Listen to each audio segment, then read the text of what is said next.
Hello, hello, and welcome to another spooky uh, live stream. I'm Steve, and this is Mac84, and I'm probably blocking the microphone, so if you guys could let me know if the audio is okay and the video is okay, that'd be great. And yeah, we're going to be messing around with some stuff today, and I have no idea how this is going to go. Because this is just yeah, this is. Well, let me tell you the story of how I got some of these things. So, this is an eye opener Netpliance thing, and the name Netpliance just screams the late 1990s, early 2000s. And I've done like literally zero research on this thing. From what I understand, this was sold for the sole intention of making you sign into a subscription service, and you were forced to pay like a monthly fee to use this thing. But then some people figured out that you didn't have to enable them, and you could basically pay $100 for this subsidized machine and then mod it. And so that's what people did.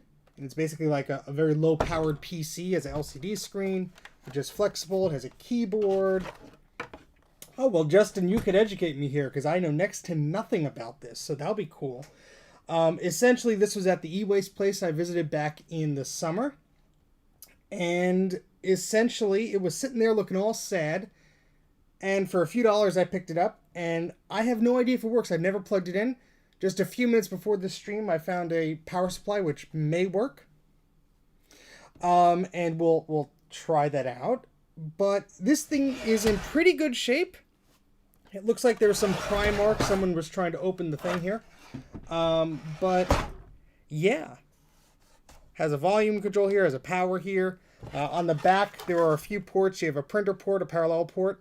You have a phone jack, a telephone line jack. Cutouts for 2 USB ports, although only one is populated. Power jack. I think there's a memory slot, a memory DIMM slot or something behind there. And there's this keyboard connector, which is sort of screwed in there so you can't rip it off. But yeah, we're going to be diving into this. So that's one thing today. Move that over there. Out of sight, kind of. There we go. So that I picked up in June. This I forgot when I picked up, except there's a tag on it. Oh boy. This is an Atari 800 8-bit computer. And this has a date of March 2018 is when I picked this up for a sole of $10. And this was local. I remember just sitting down here during a day on the weekend, and I saw this. I think it was on LetGo or Facebook or one of those things. And $10. I'm like, all right, $10. Messaged the guy. He responded, and I picked it up. Did not come with a power cord. And the guy said he doesn't think it worked. I remember plugging it in at the time, and I couldn't get any life out of it. So we'll see if I have any better luck. Probably will have better luck with this thing if I'm guessing. And there's a mod here. There's a little toggle switch. And then there's this push button switch. And the text here is all blurry.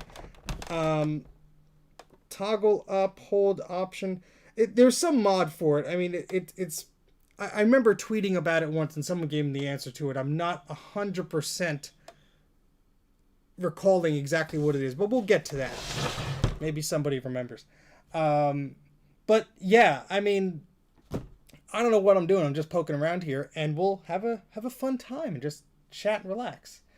Yeah, so let me say hello to everybody on the chat here. We have Jay from the House of Moth, who likes to downvote everything. Hello, Jay.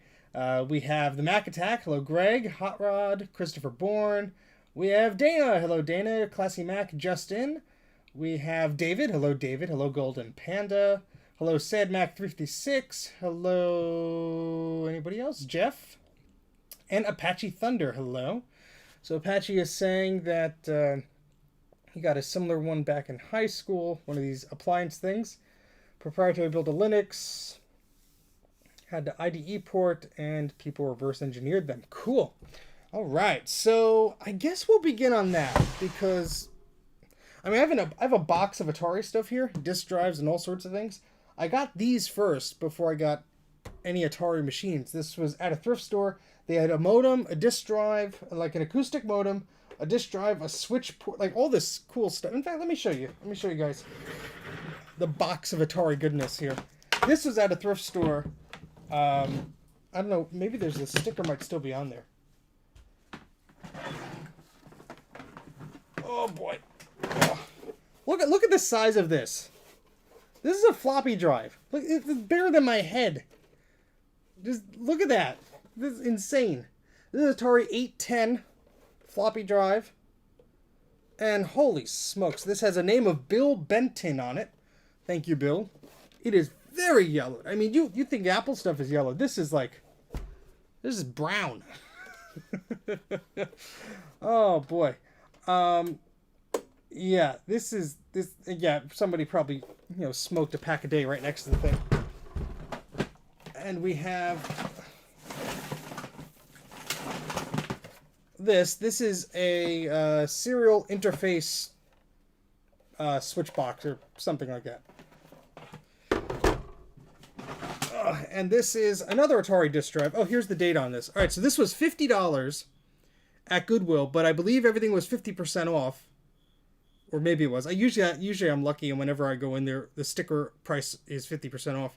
So this is probably like either $50 or $25, but I got this November 14th, 2016 is when it was put out for sale, so I think I got it a few days after or something like that. But this is another Atari drive. This is an Atari 1050 floppy drive. And we have some paddles. This is not part of the lot. This is a 2600. I just put all the Atari stuff in there. And here's an Atari 830 coupler. An acoustic modem thingy. So, yeah, you basically plugged in the serial port and you put your phone handset on there. And it's a modem? Yeah? I don't know. I believe so. Got tons of power bricks for them.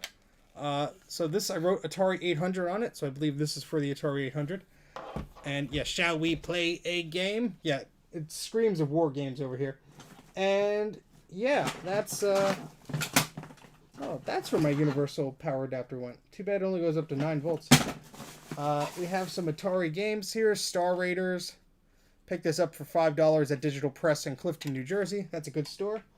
Yeah, so we have some stuff to play around with if we could get this to work. I don't know if we can.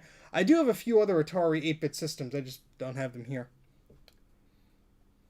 I know, the modem is really cool. When I saw this in the floppy drives, I didn't even have an Atari. I had no intention of ever picking up an Atari 8-bit system. But I saw this, and I was like, well, when am I going to see this stuff again? It was all these accessories minus the 2600 with all these cables at the Goodwill. And when I go to the Goodwill, I never find anything. I think, well, the one thing I passed on was Philips CDI game pads, new in box. They were like $3 or $4. I didn't know that those sell for hundreds of dollars or $100 in the box each. I could have made a fortune buying all of them. I just didn't know. I'm an idiot. Should have looked them up instead of just taking a picture of it and go, huh.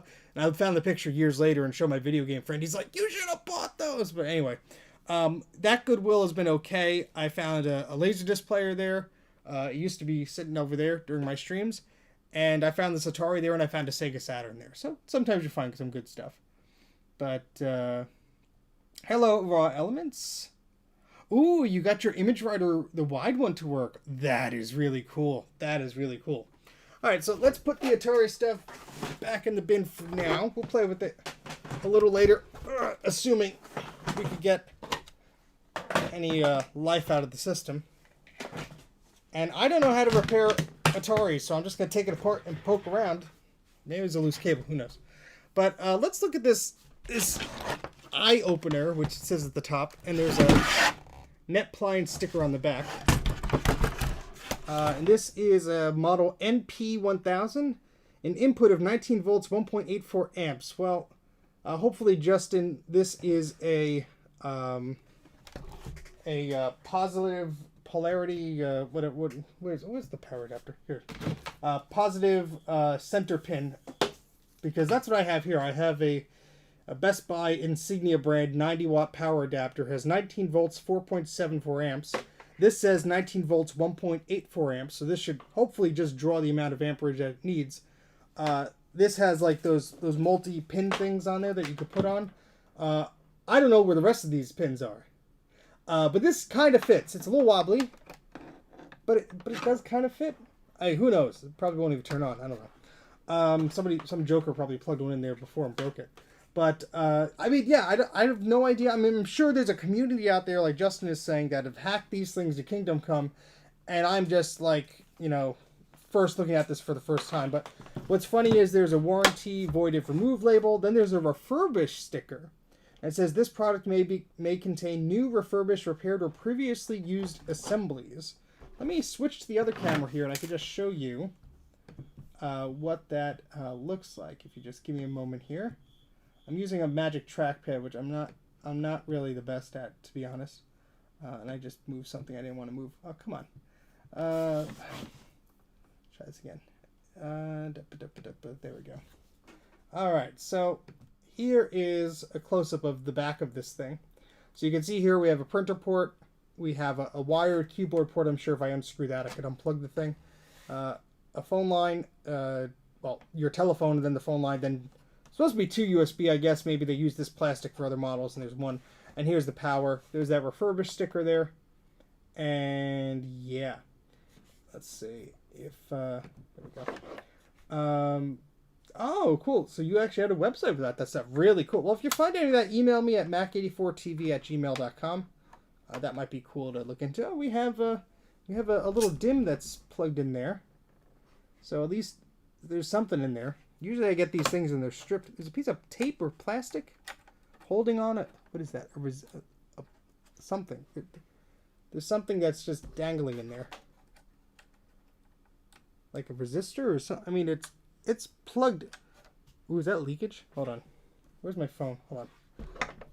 I'm just going to leave you there for a second. Yeah. Get a flashlight.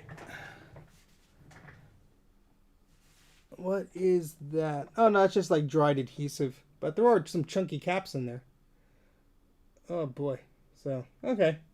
Yeah, I guess that's for memory upgrade, because there's a chip in there. And, yeah.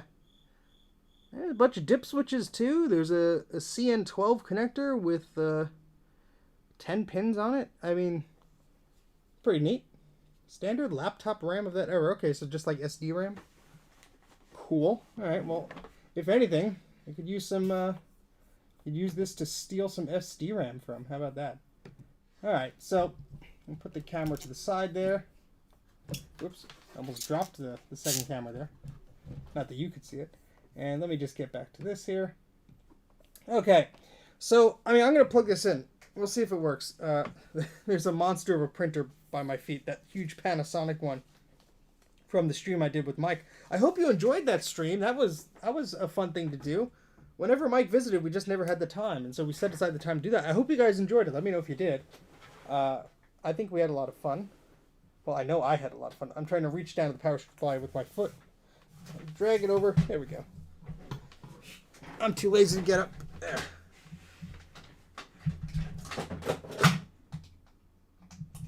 Okay. So power adapter is plugged in. Hopefully when I plug this in, sparks don't fly and it doesn't zap me or anything, because we have a green light on the power adapter. The voltage is supposed to be correct. As long as the polarity is center pin, should be okay. And my watch is giving me text message notifications 8 hours after people send them, which is awesome. All right, so let's. I guess I'll do this. Fingers crossed, folks.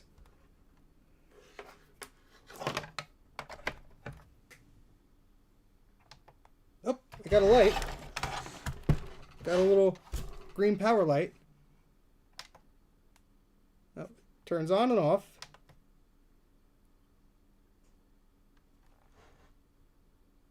Do I have to let it sit there or wait?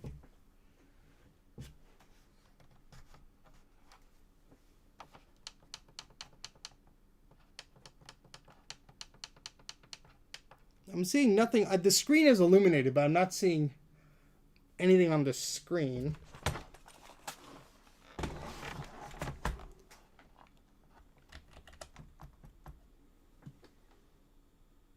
I hear like a humming. Not necessarily a loud one, just like from the speakers, just some noise. I don't know if these things are known to leak or break or whatever, but there is a green light. Let me try holding down the power button. I don't know if that does anything different. Oh, we got a green light on the modem dealy for a second. It was flashing. Looks like it just turned itself off.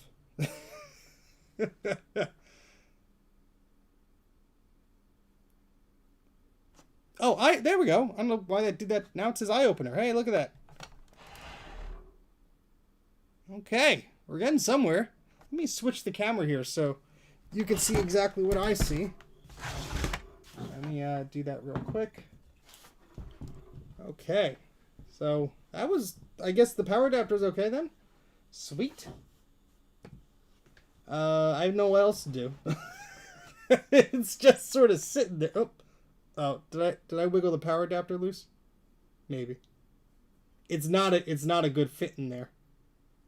What is this, a passive matrix LCD? Jeez, yeah, that power adapter is a little wiggly, wobbly. I don't know what I did to make it go to the eye opener screen. I just like held the power button. There we go. I'll be careful not to poke the back of it.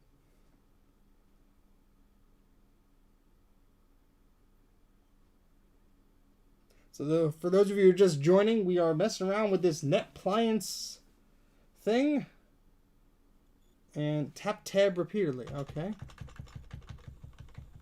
It doesn't seem to be doing anything, but I keep doing it. Maybe whatever. I assume it's a flash-based thing, or does this actually have a hard disk in it? Control-Delete isn't doing anything. Because maybe the disk is dead. There's a pizza button. Oh, crap. There we go. All right. Flash, 16 megabytes. Oh, boy. Hey, making noise. The screen isn't broken. Eye opener. You have successfully installed your new eye opener. The simple and easy way to stay informed, be in touch, shop online, and search the World Wide Web. Thank you for purchasing the eye opener, the most convenient appliance for sending and receiving information relevant to your daily life. We hope eye opener will delight and entertain you. The eye opener homepage is your starting point for accessing everything eye opener offers. It contains 5 great instant information channels. Wow. Easy to use email and address book, an online shopping mall, and a handy guide to accessing some of the best sites on the internet. And if you get stuck, help is just a key press away. The keyboard provides quick access to instant information channels, your eye opener address book, email, online shopping, and more. To navigate your eye opener, use the pointing disc located on the right-hand side of the keyboard. The pointing disc moves the arrow pointer on your display screen. This allows you to choose items. When the arrow turns into a hand, it means the item you were pointing to can now be selected. To select or open an item, simply press one of the 2 selector buttons found on the left-hand side of the keyboard. Choose and select. That's all you need to know to get started. Remember, you can always get help by pressing the Help key or by pointing to and selecting the Help icon on your screen. Welcome to Eye Opener. Yeah, that's an eye opener, all right. Yes, make sure your phone line connects directly to the wall. Yeah, what about that? Yeah. Oh, boy. Oh, boy. Oh, boy. All right, so demo mode, I guess? Let's see. Are you sure you want to see the documentation of your eye opener? If you click yes, if you click no, yes. All right. I don't know what I'm doing. So this little thingy is not that bad to navigate around. It could be worse. It's no IBM thingy, but 2001. Okay. It thinks it's December 31st at 6:05 p.m. in the 90s or the early 2000s. I wish it was then. I wish. You can Hackintosh something that old? I disagree, but let's put Rhapsody on here. The Intel version of Rhapsody. Relevant to everyday life. Plug it in. Plug it in. Turn it on. And you're online. This is in less than 5 minutes. Holy smokes. 5 whole minutes. Yeah. All right. We're get me out of here. Yeah, I know it's 2001. Okay. I guess I can't do anything. Even if I plugged in my Dream Pi with a dial-up to Ethernet adapter, I don't think it would connect to any of the services. Correct? I mean, Justin would know. I'm just talking out loud, but Oh no, yeah, I'm not. This. Trust me, I was in the early Hackintosh scene with the Celeron machine running a beta of Tiger. I know exactly the pain involved in that, and not about to go through that here. Yeah, I mean, I'm surprised this thing works. That's cool. Got a microphone here, contrast. Not really doing much. Oh boy. Yeah. Cool. I guess I'll have to read up about hacking this thing, because I don't I can't really do anything right now. Yeah. I mean, I can move the cursor around and click on things, and it's just going to yell at me to connect or not. Keep in touch with family and friends across the country, or blah, blah, blah, blah, blah. Write mail. Send me. Oh, 3 messages. Did somebody actually use this thing? Oh, no, that's just the demo, and I'm dumb. Oh, boy. Hello, Bruce. Welcome to whatever fresh hell this is. Oh, I wanted to talk to Sue Davis and Zamopho Bilbo. What is this, Lord of the Rings? Hello, Grandma. This is all hello, Grandma. Look at all these subjects. Hello, Grandma. Hello, Grandma. I don't think Grandma's responding. She hasn't responded. I don't think she knows how to use the computer. Oh, boy. All right, let's go forward. Web guide is a menu of links to popular internet destinations. Where's YouTube? Is this a touch screen? This is a Netpliance PC, Bruce, in all its glory. And I can't turn it around because the power adapter is held in with hope. Oh, boy. All right. We're just going through a demo here because obviously the online services are long gone. So Russia launches key something. Oh, no. The Russians are at it again. It's some sort of appliance that they sold with the internet subscription, and it really couldn't do much without the internet subscription, which is what I'm doing now. It just gave me a guide. But then people hacked it to Kingdom Come, and then they took preventative measures to make sure people wouldn't do that. But this was sold for like $100 in the late 90s or early 2000s, 2001 or so. And yeah, I mean, $100 is not much to spend to hack the heck out of something. I have no idea. Justin seems to be the guy in the chat that knows about this. I guess maybe you could run some version of Windows on it. Who knows? They tried a lot of things to keep us out. We kept ahead of them. Nice. Several times a day, the news, weather, sports, and entertainment and finance are updated automatically. Yeah, all right. Yeah. Oh, weather. There we go. The windy and the tree is like flying away. You have Windows 95 on yours. Shopping. Comprehensive help library. Keep in touch with family and friends. All right, we're going through the same damn demo. All right.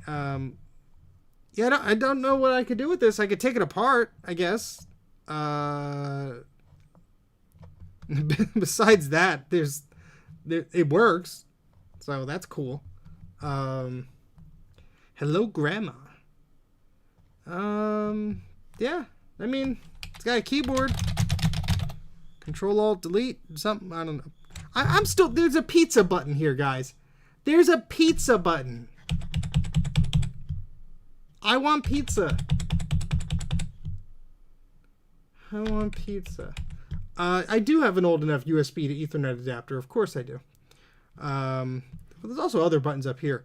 Back, forward, web guide, shop, address book, mail, weather, news, chat. Ooh, chat. Print, hang up. This keyboard is not too bad, to be honest. I mean, it's cheap. But it's not horrible. Yeah, I just want the pizza. Oh boy. Yeah, that's like, and this one's just blank. This is this I guess if you wanted pizza, that's the pizza button. And this is like the Chinese food button, I guess. I don't know. Your wife is like, somebody else crazy like you has one of these stupid things. Oh boy. I mean, this thing is dirty too. I need the wires all like the, but wow. Oh boy. It seems like you're in the wrong chat there, Nick. No, I'm just kidding. Yeah, so that stinks. Sorry about that. Yeah, I don't know what else to do. I guess I could open it up because I can't do much of anything right now. How hard are these things to open up, Justin? Because I see there's like a do not remove sticker. I assume it's not too difficult. But I guess this is quote unquote working. So yay, we fixed something. Yay. I mean, just the design of, I'm going to turn around because it's probably going to shut off. Because that power adapter is not factory. For those of you who were not here before, unplug the power adapter there. Sorry, I know the microphone is dangerously close to these things. Let me move it back. I just wanted you to hear the ridiculous intro. Has security screws. Well, I'm not going to pull an 8-bit guy. Let's see. I see Phillips. Oh, wait, no. Yeah, no, I see Phillips screws. So, the base screws into the back, and that has to go first. Yeah, that's all Phillips. There's one sticker that says do not remove, void, blah, blah, blah, blah, blah. This is more than a PC, Nick. This is a Netpliance. Yeah, it's a crappy PC. Alright, well, let's take the darn thing open, because why the heck not?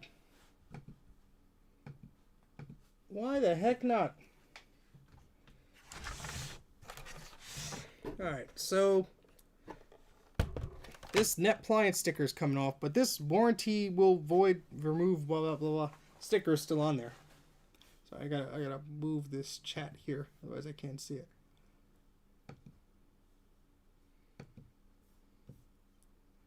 Alright, so Apache Thunder says, well, the BIOS chip on this one isn't glued in. Might have been a model before they used security screws. Cool. Oh, don't worry, I'm ripping this thing open. I'll just take a picture of this warranty sticker before I void it.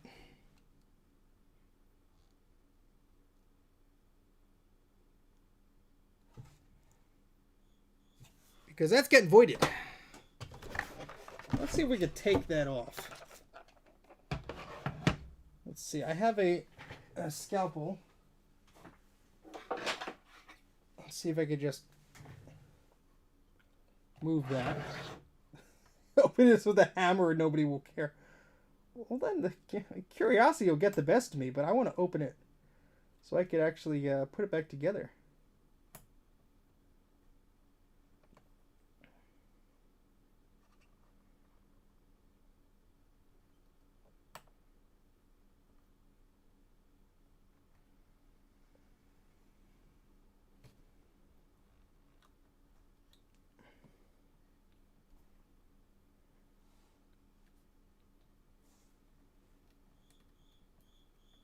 Why do they have to ruin perfectly good stickers? I like that warranty sticker. I formed a bond with the sticker. The email, the email.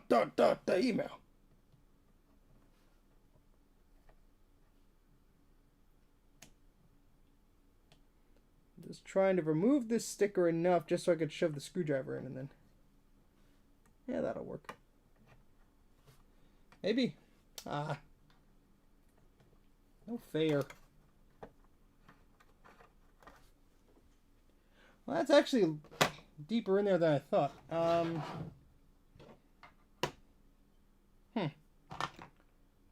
That work?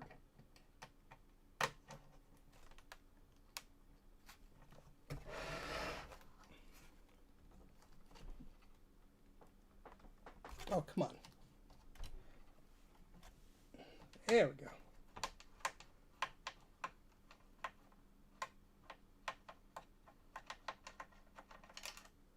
That one came out without too much trouble.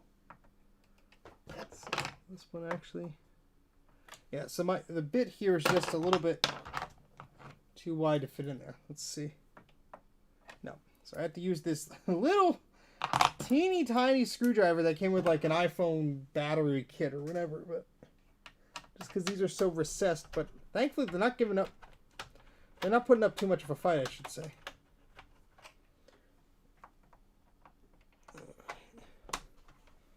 Should probably hold this because the whole thing is probably going to fall flat in its face.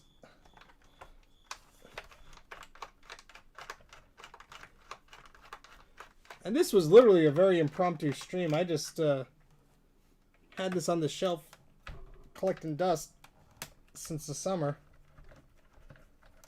And thought, what can I do for this month? Because this month I've sort of set the challenge of myself to not do Apple stuff and just do silly things. Oh, there goes another screw. Oh, there we go. Whole thing came off. How about that? Well, that's the ugliest picture frame you could put on your wall, huh? Oh, boy. Let's see, you can open the...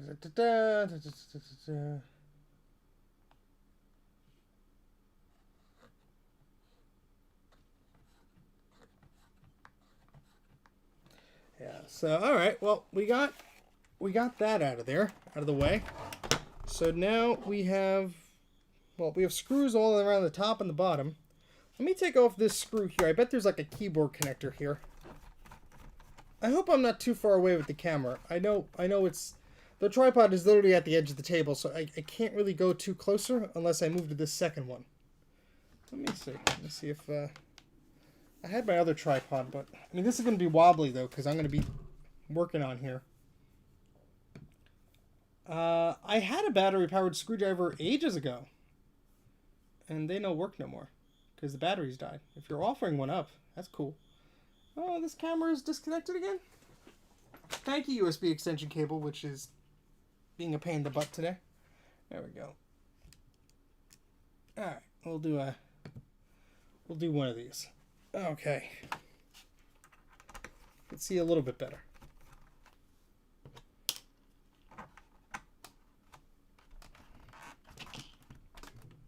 Oh, come on. It has the little thumb things there, like push to open. But when you push, it doesn't want to go. The hell, man?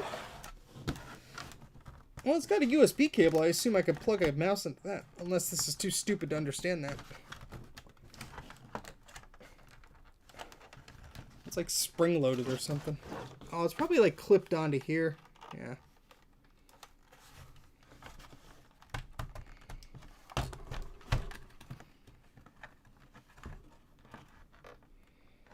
Okay, you're like supposed to slide this way. But it's holding on for dear life. Don't worry, Daniel, we're going to turn this thing around. There we go. Alright. And yep, you guys are right. Just a fancy PS2 keyboard there. I mean, if this keyboard... Well, I doubt it'll work on standard PCs, but it's nice having an integrated mouse and keyboard there. And yeah, just got a PS2 port just hiding in there. Alright, let's continue ripping this thing open. Why the heck not?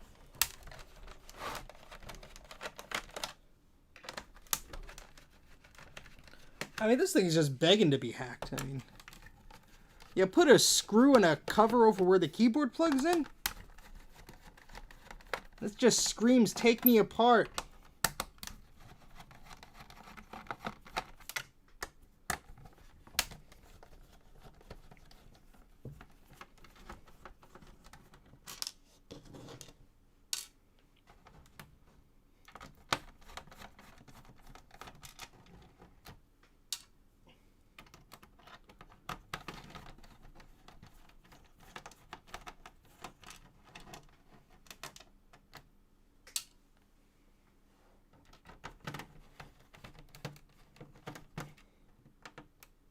Assembled in Taiwan.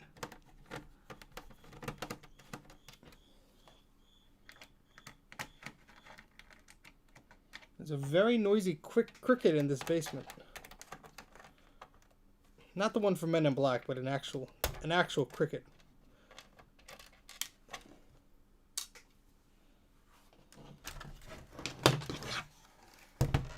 Come on. Come on. Get out of there. Come on, there's two more. Come on. You're loose enough. Just come out of the hole. Where'd that go? There it is.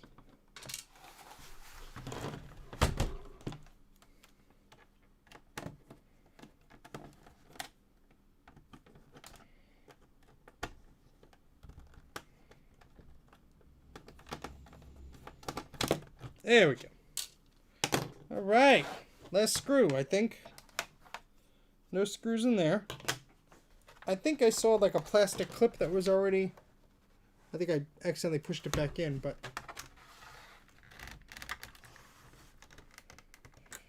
Nick, I think you should go to a different hotel. It's just disgusting, man.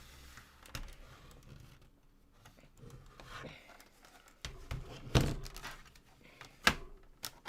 mean, you shouldn't complain to the hotel staff. You should complain to the Board of Health. Alright. See if we're gonna break my fingernail off here. Ah.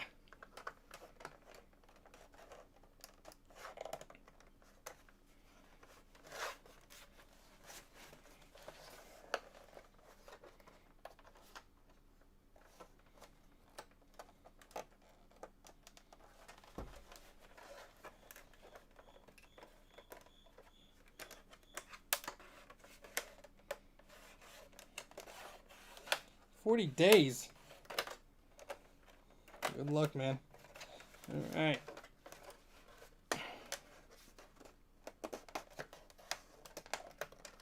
It's always the last clip that's a pain in the butt. Hello, Kate. How you doing? Have Mackie look away. This might be a little gruesome. And the rabbits in the room above me are scratching at the floor. So if you hear the scratching noise, that's what that is. Oh God! Hey, Robin. Stupid thing. This is a great user experience here when they screw the keyboard connector into the thingy, make you yank it out. Ugh. Yeah, there's some weird plastic clip in here, and I have a hammer somewhere, but we're not going to resort to that yet.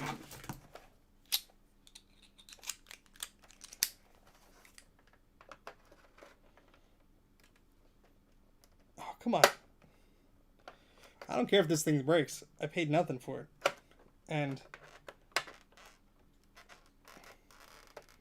so those of you just joining us, this is part of a Netpliance computer, which sold for about $100 back in the, there we go. Wait, maybe, no. In the late 90s, early 2000s. Basically a little computer that you could buy, and you were supposed to subscribe to their internet service to pay for the subsidized cost of the thing. There we go. And we're gonna open the heck of it. Open the hell out of it, because, yeah. Removing this label will void the warranty. To be serviced by authorized personnel only. Well, there's actually 2 of those labels. So I'm gonna remove whatever one I want. So, got a big metal shield around this thing. Ooh, shiny. I'm gonna blind you. That little memory module thingy that was plugged in there. If I could put that back in, there we go. But yeah, it's open. Top right corner. All right, we'll get to that. I have to take this whole shield thing off first. But we have obviously this huge shield. There are 2 speakers here, and yeah, let's keep unscrewing things. I guess. I mean, I don't know what I'm doing here. All right, screwdriver, scalpel. Let's point this thing back down. You want to look at this thing, not me. It's the wobbly camera show because everything's wobbly today. Where's the other screws? There's another one here. The shield's down! So I'm glad that we have people in the chat that actually know what this thing is, because I don't know what the heck I'm doing. I'm just unscrewing it.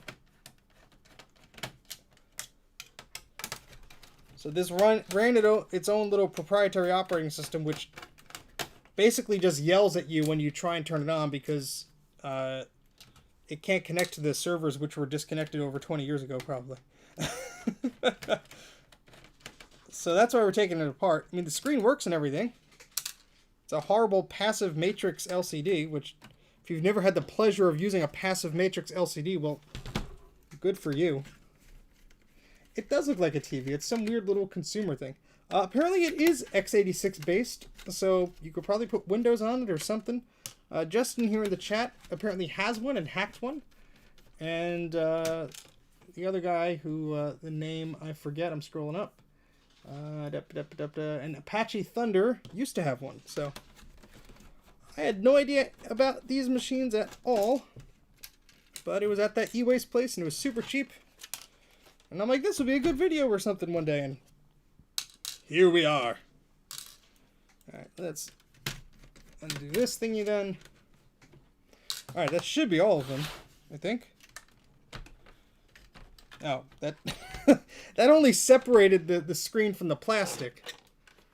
Everything is still in this horrible shield thing. Yeah, alright, well. I have to unplug this, I guess, somehow. Oh, there's a little cable here. It's one of those weird things that you have to put the little, like, it's a way to undo that. There's a little thing on each side. I'm gonna end up ripping this by mistake, I bet. Come on, come out of there. I haven't drawn blood yet, so that's good. Why does the ribbon cable say Space Shuttle on it? It literally says Space Shuttle. I'll give you a close-up in a second. This camera won't focus, but it says Space Shuttle. Well, actually focusing. How about that? Space Shuttle. What the hell? Alright, well. Oh, the speakers are connecting it to... Alright. I guess we have to... Oh, the speakers are thankfully on detachable cables. How about that? Maybe? Oh, there we go. Alright, well. Oh, my camera wasn't pointed up, so you missed the stupid joke. I'm an eye-opener. This is my Halloween costume. Alright. So. Let me switch the other camera, because we're too close here. Alright, so. I unplugged the space station cable, yeah. Alright, what else? How do we get this stupid shield off here? Oh, I feel there must be a screw under this warranty void sticker. There usually are. That's, yeah, I feel something under that. That's probably where it is. Maybe? Well, we'll find out. Yep. The screw way down, and I can't... Oh, wait. Does it? Does it just fit? Eh, it just fits. Good.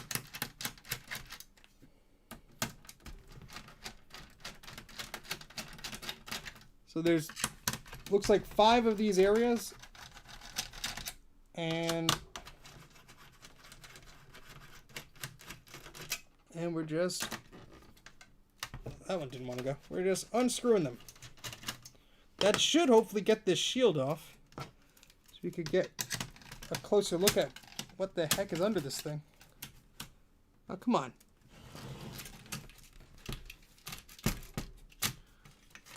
Alright, well this shield is connected where this parallel port is, so I'm going to have to use pliers. Oh, did I switch back? I'm sorry, I pushed the wrong button. I inadvertently created a transition.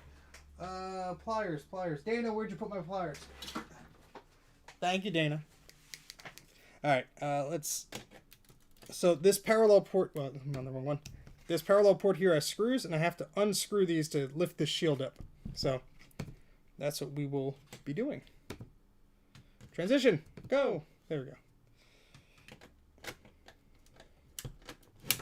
At least I'm assuming. I mean, this thing has no value to me, so I could care less what happens to it. Pliers! Why'd it have to be pliers? Dana had a traumatic experience with pliers. Whoever is not in on the joke, which is probably 99% of you watching. It's like, what the heck are you talking about? More non-Apple stuff the whole month of October, probably. I don't know. At least the live streams. I'm just tinkering with stuff that I don't know, man. I don't know.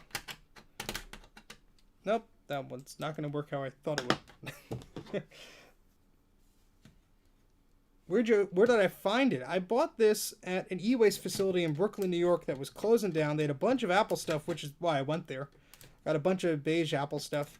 And this was just sitting on the shelf looking sad. And when I came back there, it was still there. And I think I got it for $10 or something like that. I did not pay a lot for it. Surprised it turned on for that price. And those screws are not coming out. Well, whatever they're called. They're not necessarily screws, but fasteners.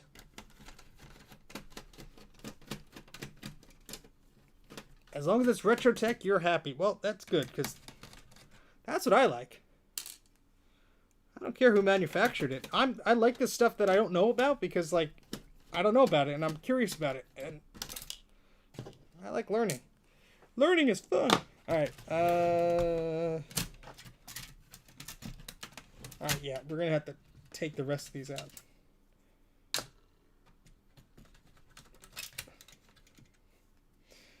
Alright. Does that do it? Maybe? Oh, sweet hell. What the hell? What else? Oh, is it? No, that... 1, 2, 3, 4.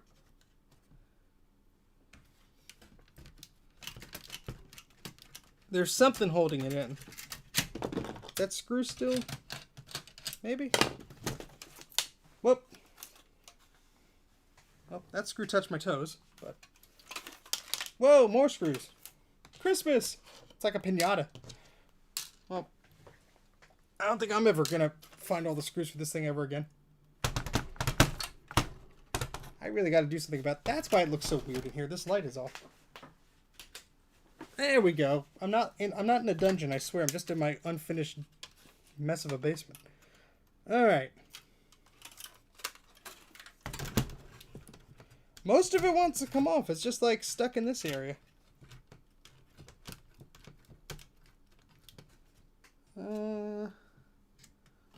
Oh, alright. I just need to bend it a little bit. Oof! That's a big heatsink. Look at that. Oh, swap cameras for a second. Look at that. That's huge. What is this? A MacBook Air? Well, the CPU is socketed. I do see what looks to be an IDE port or something. This thing is pretty neat. Pretty neat. Jeez. I mean, I'm gonna want to put something down because I don't want to destroy the screen here. A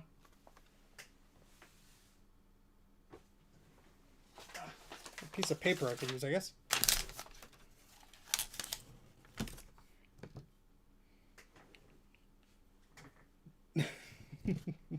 I guess the heatsink will keep you warm in the winter. I mean, there is a socket under here. Let's take the heatsink off because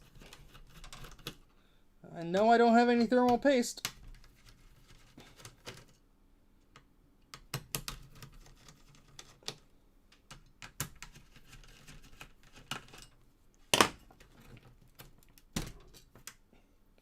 This is an IDT Win chip. 3.3 volts, 60 megahertz clock, designed for Windows 95. Well, I guess we could put Windows 95 on here. Let me hold these screws so they don't fall off. Well, oh, never mind.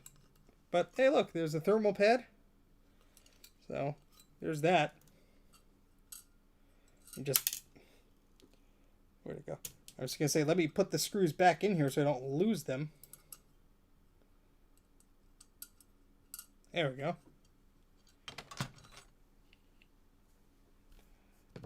Okay. Yeah, I mean, all right, and we have a Cyberblade i7 Trident. I guess that's I think that's a video card, because the Trident video card is what I had in an old PC. That chip there. It wants to focus. Focus! Come on, come on. Well, you probably saw it there for a split second. And then there's this board here. Looks like a modem. Unscrew that.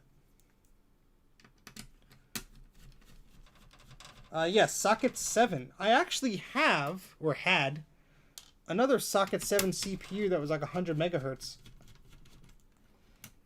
I doubt that'll...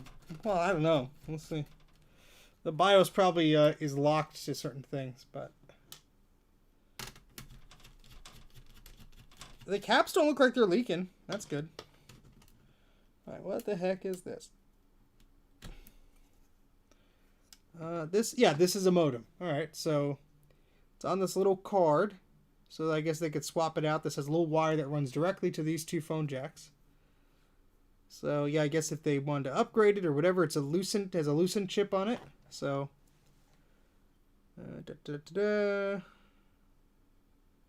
yeah, alright, that's a modem. That's what it does. It goes beepity beep beep online noises. Yeah, where's this? Alright, so there's this port here. It looks like a laptop IDE jack. That's what that looks like there. I don't necessarily have anything to plug into that. So, yeah. But hey, that's pretty neat. Take the CPU out of here.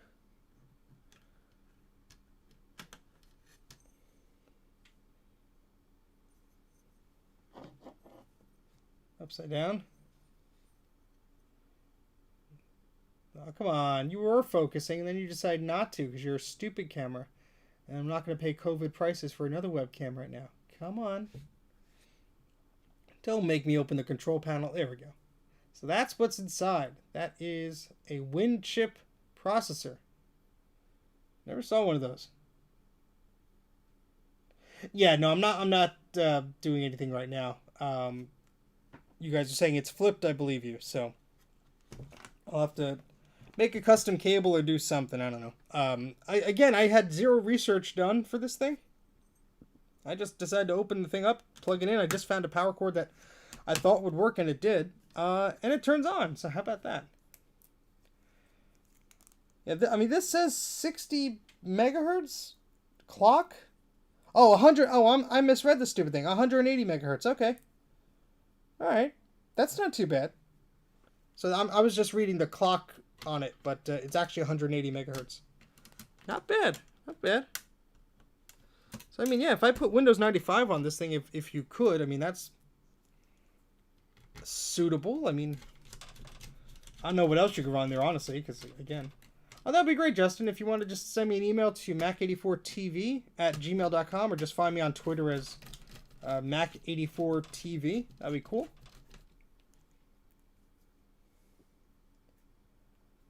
Yeah, I mean, I'm not gonna do anything else with this machine right now because I kind of hit the limit. I mean, we took it apart, powered it on. Pick up this screw off the ground before I forget. But yeah, pretty cool. Pretty cool. Anything else that we could inspect? Well, there is a header for another USB port, so pretty sure we could just solder another one on there, or just the cables if needed. The caps look fine. I didn't notice any damage before, like I said. They all look really good. They're all shiny, no leakage or anything. Surprising. I'm sure this battery is dead, has a thumbprint on it, so someone might have been in here before. Yeah, some dip switches here. There's a little BIOS chip over here. But yeah, something. Well, I mean, there's a lot to do here. That I can't just it'll just be hot googling action, which nobody wants to see. But yeah, this will definitely be revisited. I need to do some research, and any information you guys have on this would be great to send along, so I can educate myself about such wonders. Very cool. I'm going to attempt to put some of the screws back. Actually, no. I'm going to put all the screws in a Ziploc bag.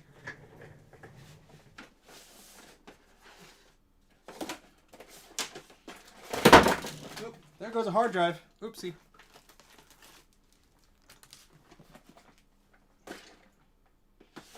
That didn't have anything valuable in it.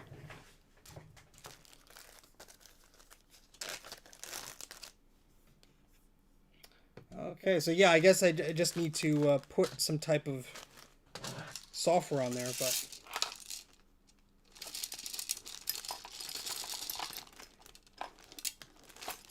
Alright, cool. Oh, I forgot to put the heatsink back on. Oops. Let's put that back on. Because I'm gonna forget that.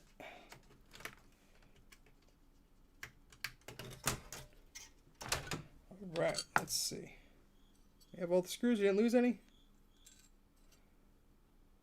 Everyone's still awake? No? Alright, great.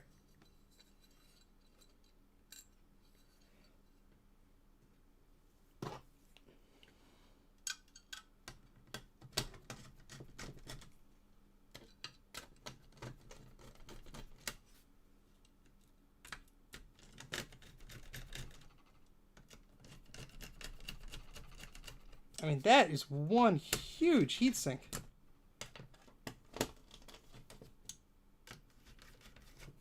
But there are no fans on this thing, so... Yeah, this is out of control? You haven't seen the other side. I mean, no, this is the only messy part.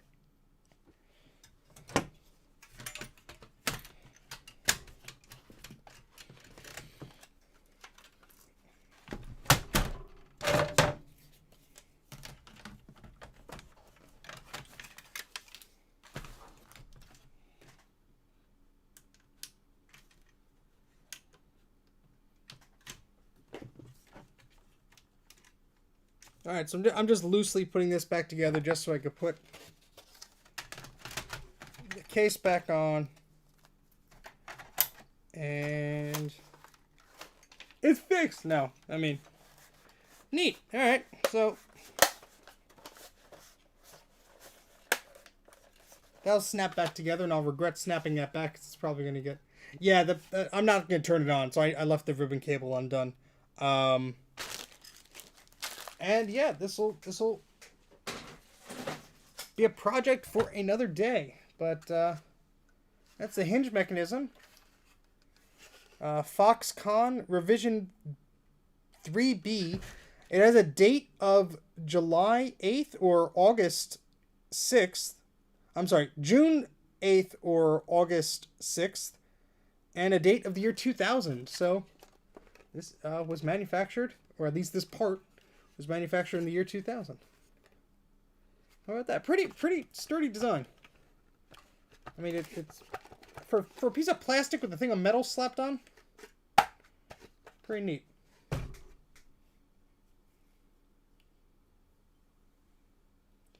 They flipped everything on this stupid thing, didn't they? Jeez. All right, well, that's good to know. Thank you.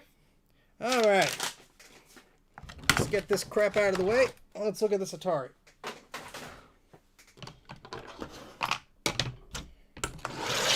I don't think we're going to have as much luck with this Atari, to be brutally honest. So that thing was a Netpliance PC, basically a PC you bought with an internet subscription, super subsidized, super cheap. So this thing, come on.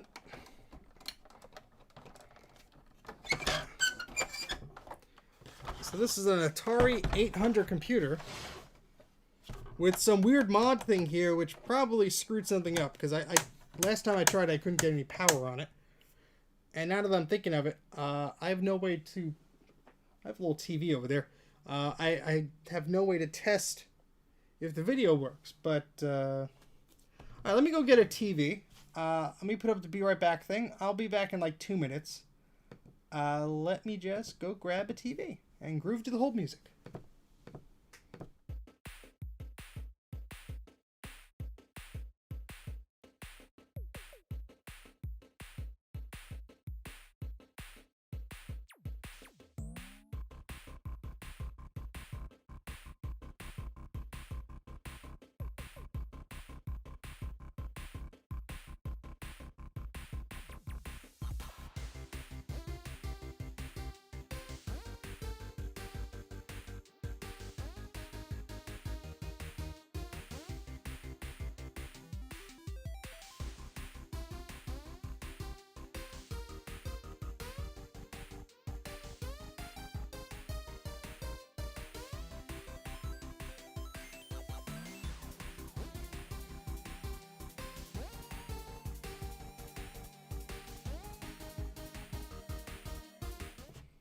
Okay, so I pulled out one of my favorite little things. This is a little color TV, a Radio Shack color TV. And yeah, the music is called Power Up. It's on the YouTube audio library. Just search for Power Up. I think it's all one word. But yeah, this is a Radio Shack Porta Vision television from the same one. I don't know. It's old. Not that old though. I'd say like mid-90s. Has a power adapter that's 13.5 volts DC, 1.3 amps. It's a very cute little TV. I like it a lot. I bought it at a thrift store, discounted, so it's just even more awesome. They originally wanted like $40 for it. And they're like, oh, it's a collectible. And I'm like, not if it doesn't turn on. And I had to solder something in it to get it to work. Now it works. If we turn the thing on, I could feel the static from here. So it does turn on. Problem is this has an external antenna jack and composite inputs, and this thing is yeah, this is RF. I need one of those adapter boxes. And then, shoot. And then I need something like a VCR to, I'm looking at a VCR right here, to convert that RF signal to composite. And that's just to see if this stupid thing displays any video, which actually does have a monitor out jack. What's the pin out for that? I don't think I have one of those cables. Not to say I couldn't make one right now. I do have all the parts. But I'm lazy. I don't want to necessarily have to do that and start soldering stuff if I don't have to. Let me just look around here. I found that little stupid RF thing. I think it's over on the shelf over there.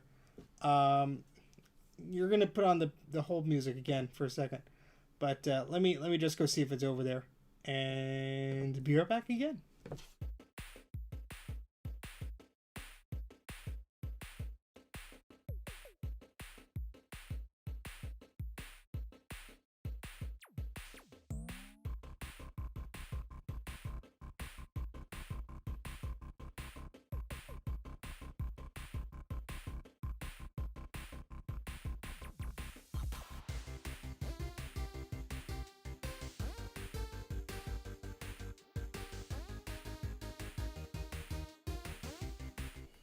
How about that? I actually found the stupid thing I was looking for. So here's one part. I have to go find another part. So here's one. I'll be back again.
Okay, so here is a Innovation brand automatic TV game switch, which we will need to use to get this to plug into here, and then plug into here.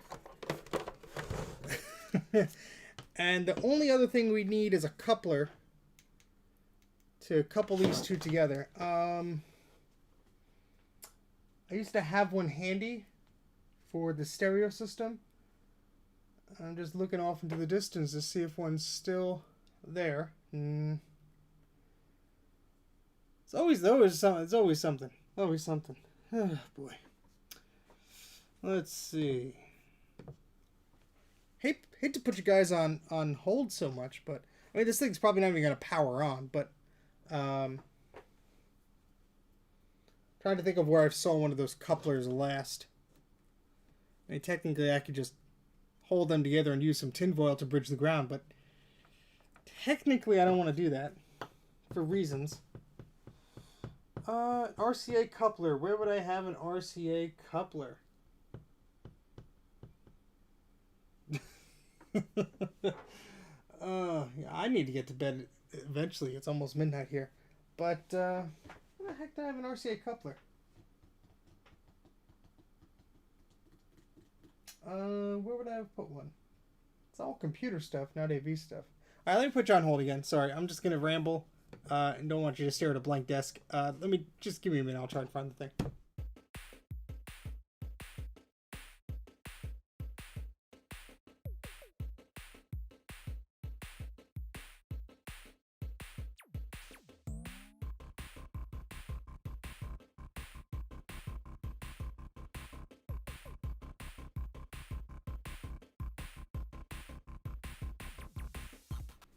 Well, next best thing. Instead of having an RCA coupler, I found an RCA switch box. Which is the same darn thing because all I got to do is make one connection from one of these jacks to go to the other. Doesn't matter what the signal is. So let's just use the video of in. And this will be here. Like that. And as long as the switch box works, which I don't know if it does. Alright, let's try 2. 1 does not seem to be liking us today. That should do the trick. So, yeah, let's put the TV there. Does this have a channel selector on it? It does not. The Atari does, though. Let's bring that over here. And move this camera here.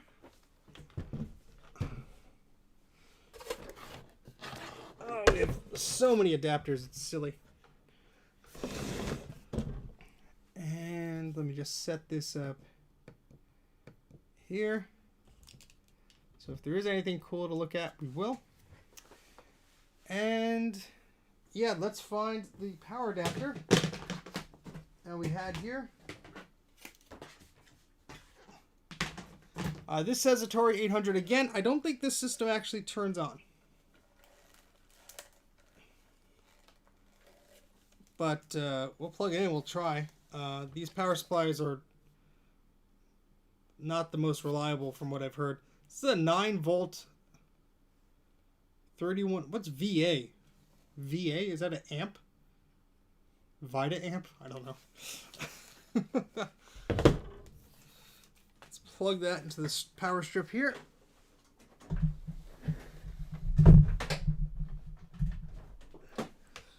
And let's see, let's turn the TV on. And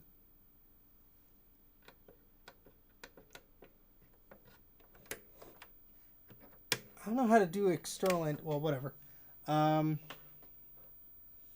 volt amps. Ooh, fancy. Okay. Well, let's plug this in. I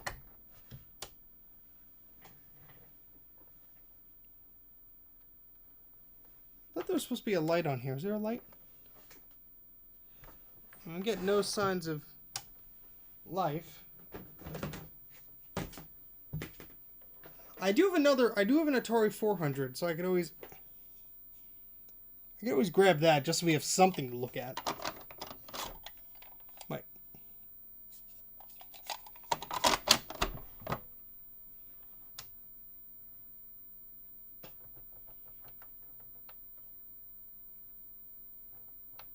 Yeah, so I think there's a light here that's supposed to be on. And it ain't. TV's not flickering or anything. But then again, it might not be tuned. Hold on. So VHF low. Come on. Let's tune. Is it on AV mode? Yes, it is.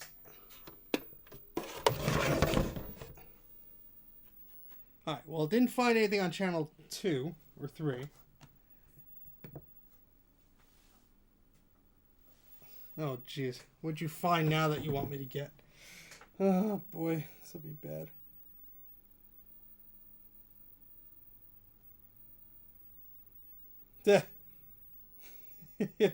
That's a nice pile of stuff you got there. I forgot all about this. Alright, well, don't pack it up just yet. Maybe if Dana wants a piece of that. I don't need duplicates. Alright, let's try this again. Yeah, I mean, it's not turning on at all. So I don't know how easy these things are to take apart or diagnose, but why not?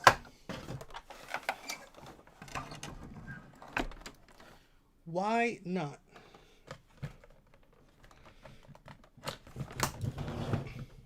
First time for everything, right?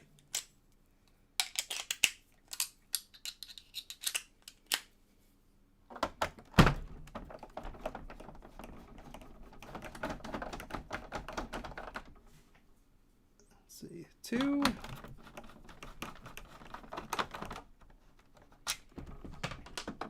It could be that the power supply is dead, but I think I tested that with, I'm looking over the crap of boxes here.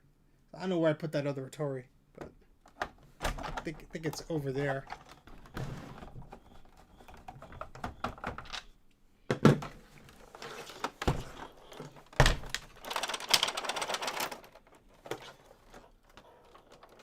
Alright. All the screws have been removed. So do we take the bottom off or the top off first? Well, the spacebar bar kind of fell off. That's not good. Hopefully I don't have to remove any rubber thing. Oh, there's another one here. Oopsie. That doesn't fit. Try this one. Rest assured, Nick, I have no intention of going to Maryland anytime soon.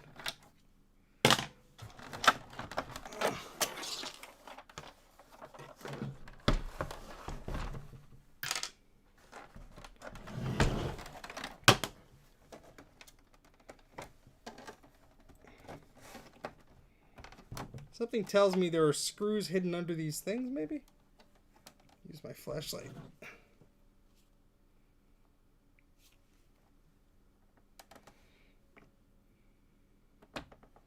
No, it doesn't look like that's connected to anything. Did I miss a screw? 1, 2, 3, 4, 5. Nope. Doesn't look like it.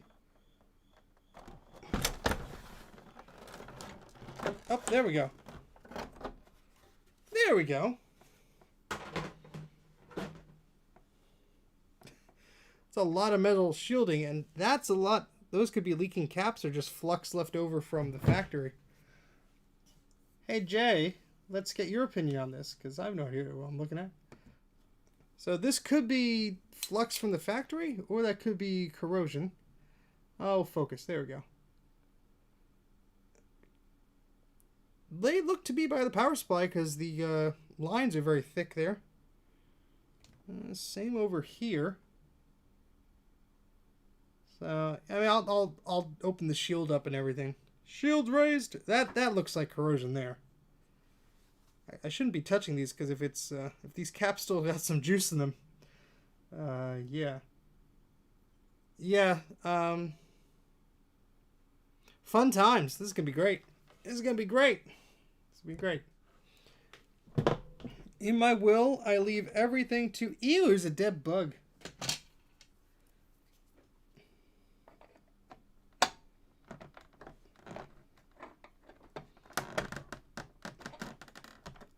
Ew. Like a little caterpillar or something. Where's the trash bin?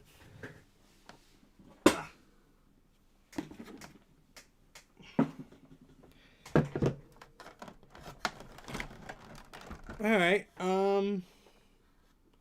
guess I start from the bottom on this one.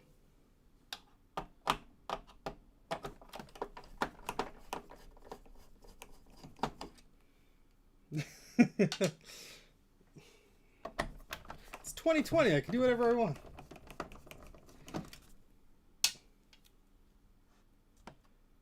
Alright, does that help lift this? No.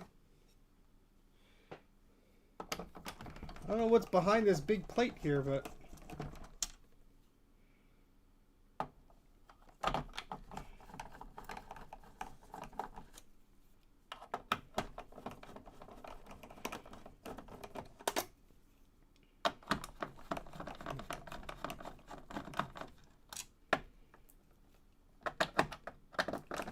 Have any of you ever owned an 8-bit Atari computer before?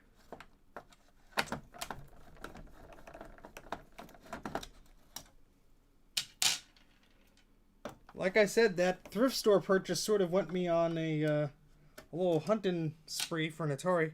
No, this is the same one I've had since 2018. No intention of getting a new one. If you don't know what an Atari is, you should Google it. You'll probably get a much better answer than I could deliver. Okay, yeah, that's not coming off. Maybe I have to flip the whole thing over.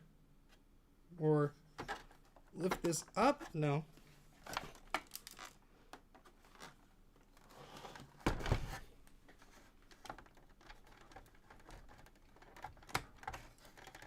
Oh, the piece of plastic that fell down, that didn't look good. Oh, there's still a screw here. How about that? An Atari portfolio. I saw one of those on Twitter today. What are the odds of that? That looked pretty cool. I have no idea what it does. But it looked cool. I guess I gotta undo these two here.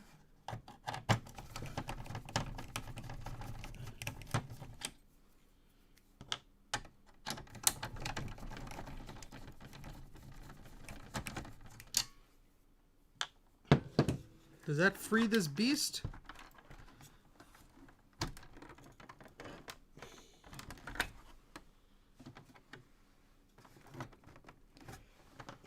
No.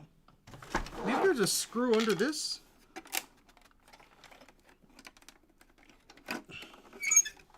Yes, there's a screw here.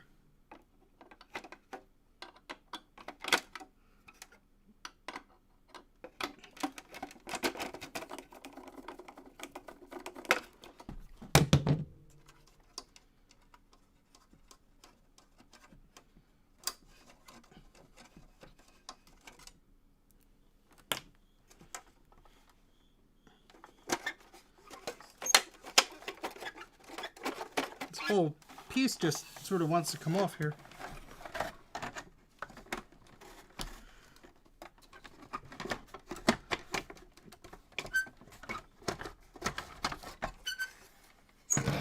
Oh wow. Oh wow. What the heck was this thing was modded? I mean, hold on a second, guys.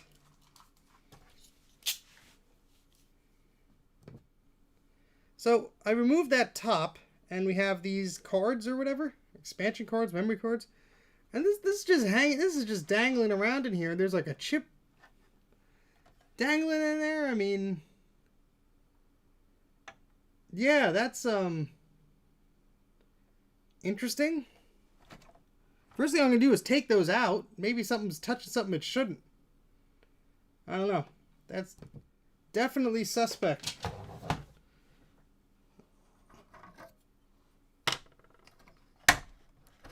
All right, this one goes in the back.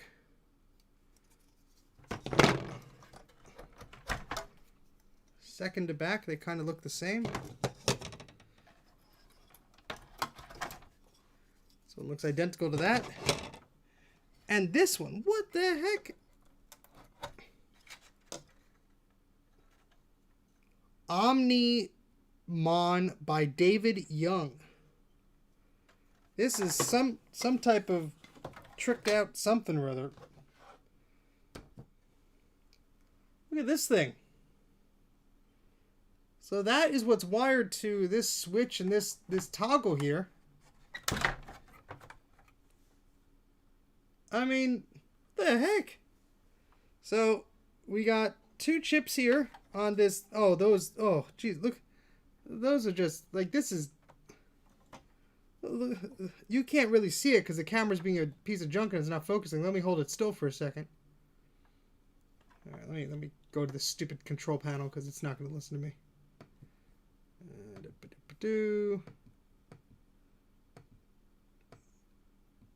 And let's go to focus. There we go. So you could see that, like, I need an instrument to point. Right here, there's just like residue. I mean, you probably can't see it, but there's like little solder paint, like horns and stuff, and like, jeez. I mean, what the heck is? I don't even know what this is. This board says Bill Williams on it, and then there's a chip here. I'm gonna guess this is some type of processor upgrade or memory upgrade or something. Because this board has a date of 1979 on it, but then this is like piggybacked on to those 2 sockets there. So actually one socket. Let me see if I could take this out just to take a look at this thing. Let me.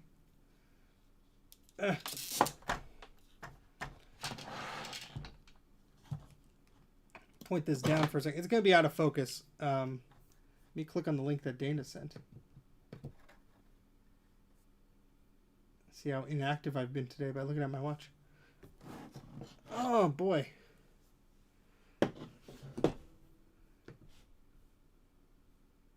Let me read this. Is a resident machine language monitor, which once installed is always available to you. What it means is that you never have to load it and you can call it no matter what program happens to be running at a time.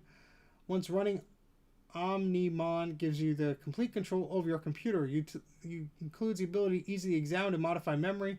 Okay, so that's pretty useful. I'm not going to remove it by any means. That's a pretty interesting thing. Thank you, Dana. Yeah, my watch is nicely in focus. I'm just going to try and let me see. To enable and disable the focus on this thing is a little bit annoying. Hold on. There we go. Let me just go back to here. I'm going to gently try and just, because there's just one chip on here. I'm just going to gently try and take this off. There we go. So, copyright 1983 by Bill Williams.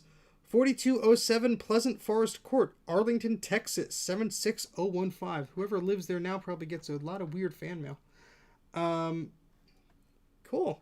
So, there's some questionable soldering residue and flux on here, but I don't think that's the issue. There's the socket that it was plugged into. This C403. Well, right below the C403, there's a 1 socket. Yeah, so I mean, that's neat.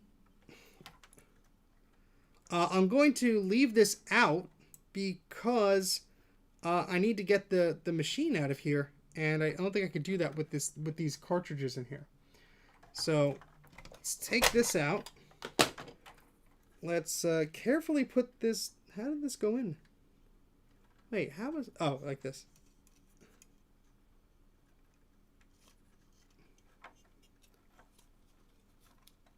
Alright.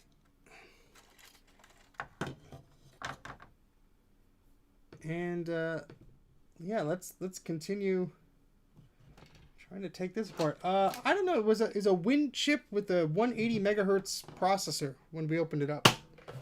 Let's see if we could. Oh, wait, does this come off? Oh, there we go.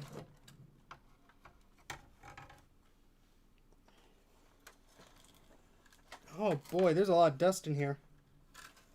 I hope this keyboard connector comes off. It does. It looks like it does. Hopefully I don't break it. He says carefully.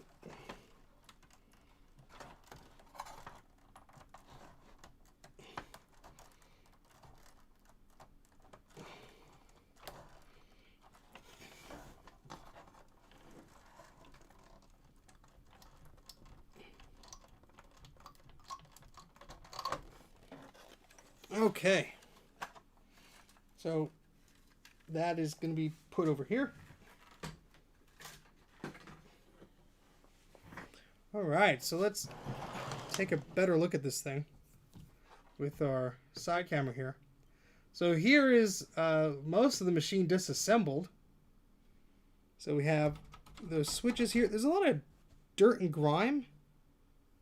I don't see anything necessarily that's it's a lot of dust, but I don't see anything that would be preventing this thing from turning on. But what the heck do I know? There's a lot of dirt and dust. Yeah. It's a solid. Is that aluminum? I guess to act as a heat sink. Well, here's the cable. Here's the plug for the video cable. I think it might be. No, I don't think it's screwed in, but it might be soldered. I don't know. But you know, I think it's unpluggable. Is it? Yep. So we could just we don't need that coupler now. We could just plug in our RF wire directly into there, assuming this thing would turn on, which I don't think it's doing. But here are the caps. Is that popped? Well, I'm pushing at the top and it springs back up. So I think that must be a dome top or something. Power connector on the board looks okay. These are axial caps. These big ones here. Yeah.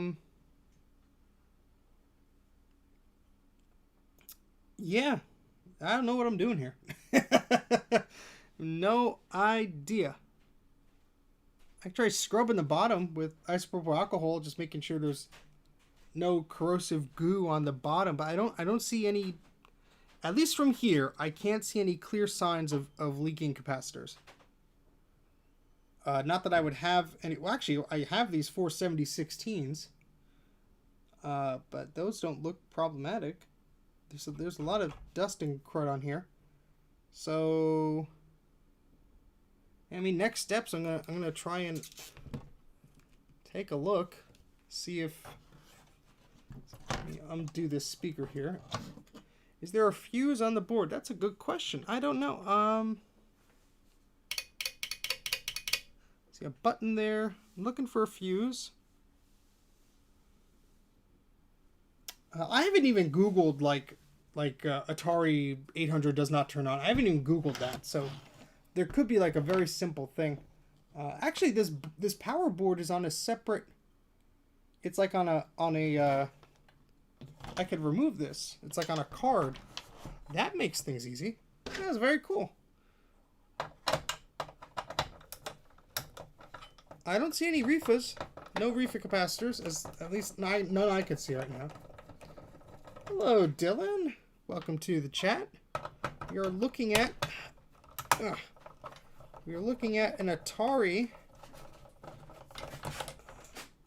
Actually, it tells me where 5 volts is on the board. It tells me where ground is. I love old boards. It tells you everything. Unlike today, they're all trying to be secretive. No, that's not going to do it.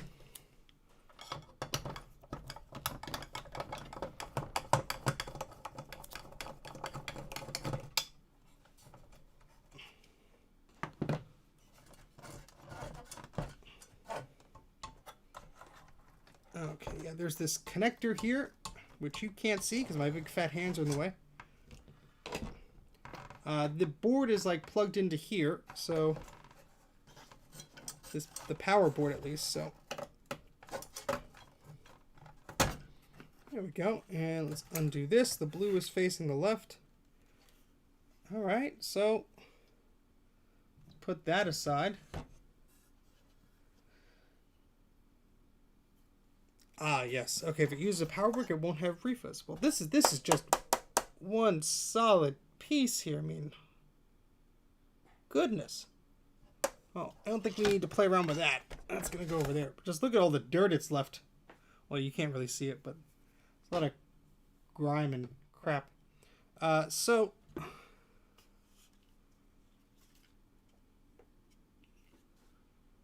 yeah, I mean, there's... I don't know if that's leakage or just flux or what, but I'm going to clean it. I don't think that's going to... I don't know if it's going to help it, but... What do I have to lose? Nothing. I would say that's flux because it's around the switches too. Let me see if this is this. Let me test continuity on this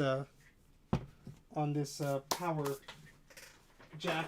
Let's see if everything's going to where it's supposed to.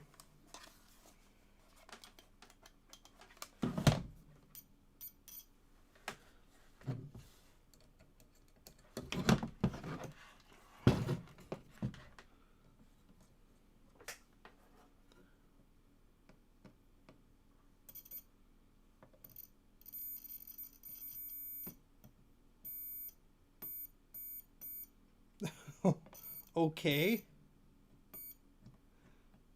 The power jack pin and... That doesn't make much sense. The pin and the surrounding edge of the power jack barrel go to the same... Seem to be making a connection to the same thing. Or not.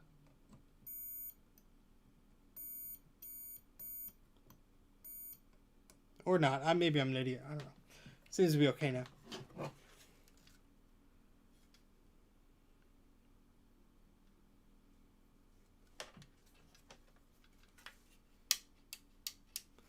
Let's switch.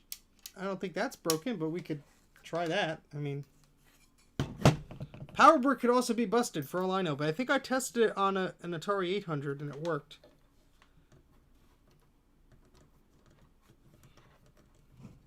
I mean, 400.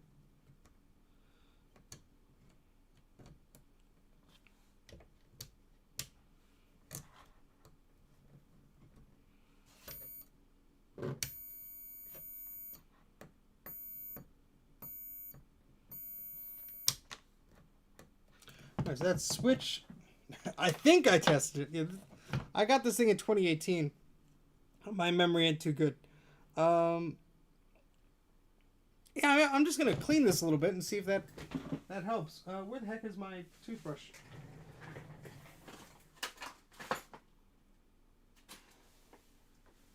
Oh, boy. Well, I have more. Yay! Oops.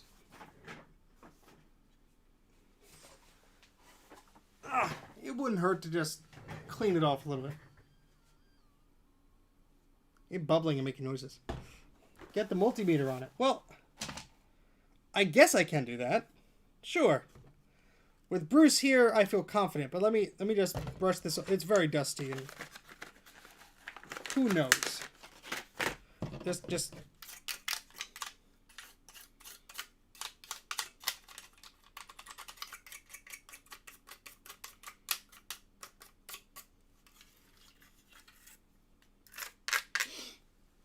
Ah, jeez.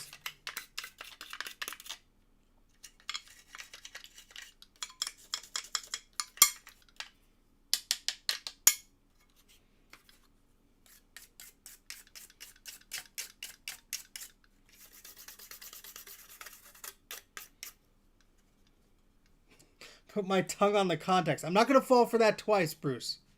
Not twice. Not cool. Not cool. Actually, wait. There was... Hold on.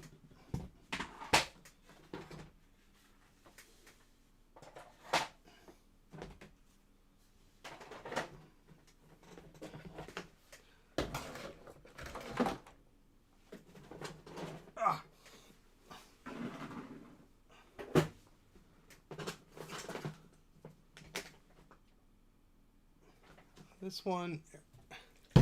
So this is 9 volts. That's what this is. Well, this could be set to 9.5. 1.3 amps. This says 30. Could that be 31 amps? 31 VA. Let me get the camera on this. Is that 31 amps? Maybe I should just Google a replacement power supply and see what the specs are. Oh, come on, you lousy camera. Yeah, there we go.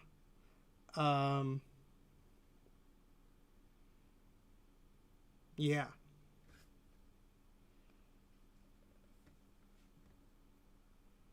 Yeah, I'm not entirely sure if I have a it's just a barrel plug, but I need a pretty chunky adapter. I think I have another one. I keep hating putting guys on hold for me to look for things though, but let me just see if there's another one in here.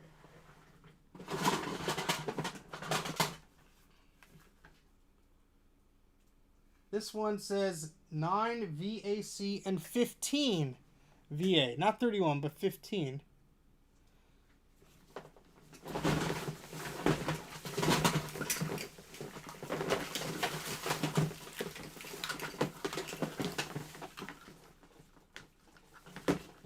And maybe this is for the floppy drive. 20 watt. This is 50 watt. I'm guessing the W is watts. I mean, that's an assumption. Stuff is all dusty. Not rattling. Atari, a Warner Communications company. Let me Google the power supply number of this thing. I'm just curious.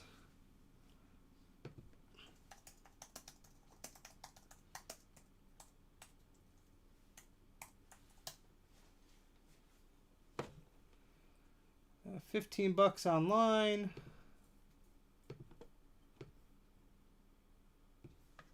Let's see. Oh, this is apparently for the disk drive. Oopsie. Hey.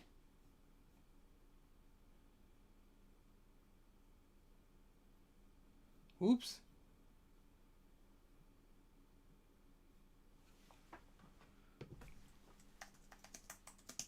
Maybe that's why it's not turning on. Oopsie.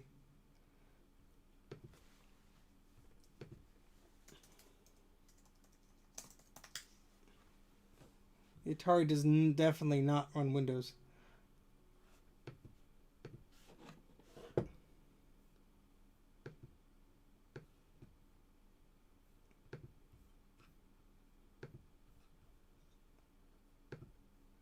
Alright, I'm looking at this. Oh, this somebody saying it's just a 9 volt, 2 amp. Really?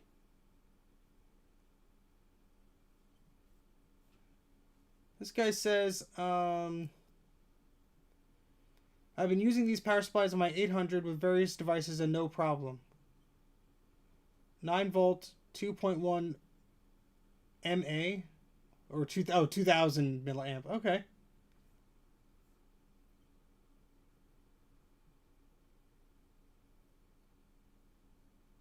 Huh.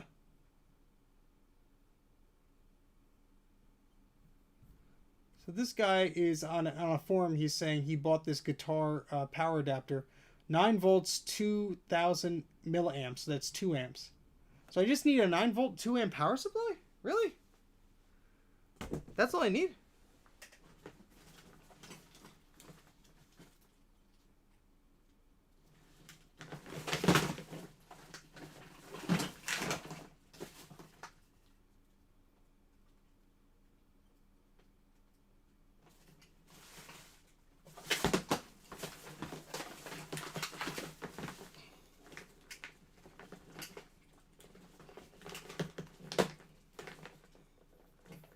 Oh, the pins for that one. That's not good. A bunch of power supplies here. I'm going off camera for a second.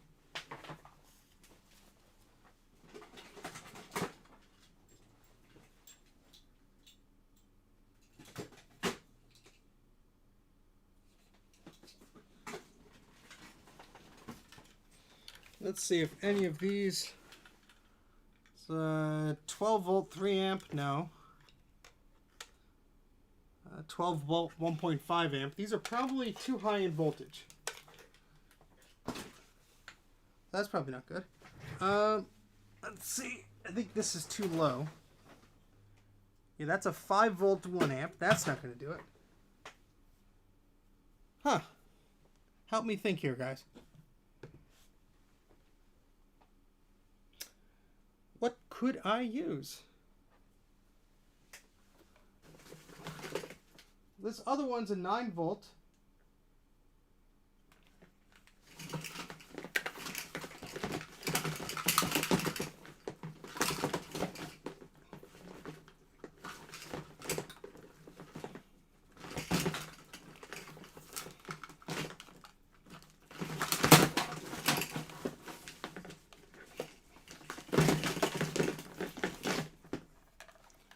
I mean, I guess I could try this one. The power supply could be dead, of course, but...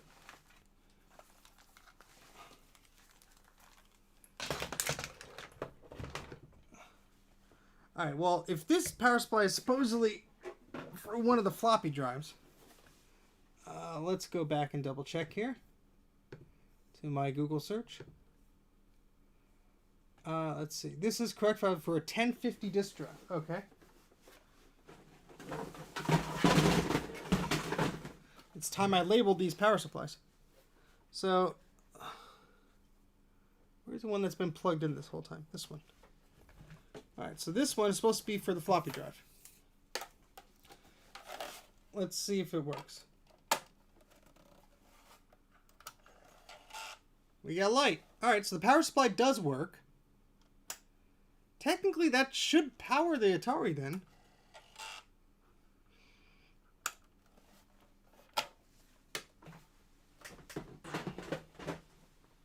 So, huh.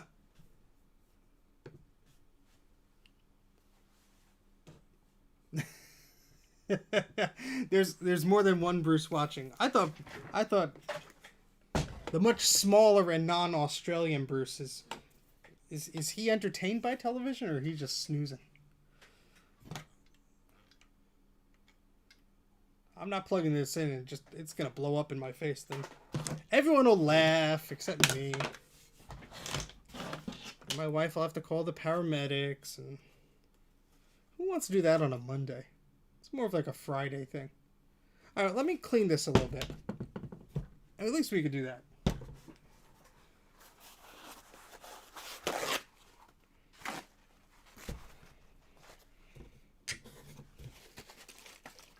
So just some isopropyl alcohol on a paper towel just to... Well, I don't know why I even put it on the paper towel. I should have just sprinkled a little bit on here. That's where the toothbrush comes in handy. Get all this, whatever this is, dried flux or...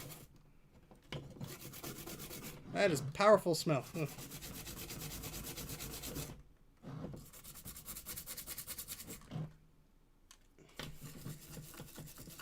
Getting some of it off. Could have been bridging something, who knows? Who knows? So you're saying that 5 volts is also recommended, okay. There's a big difference between 9 and 5. So I could try the zip drive, which is has a power supply of 5 volts. Yeah, this just looks like dried flux, but who knows? Doesn't hurt to scrape all that off.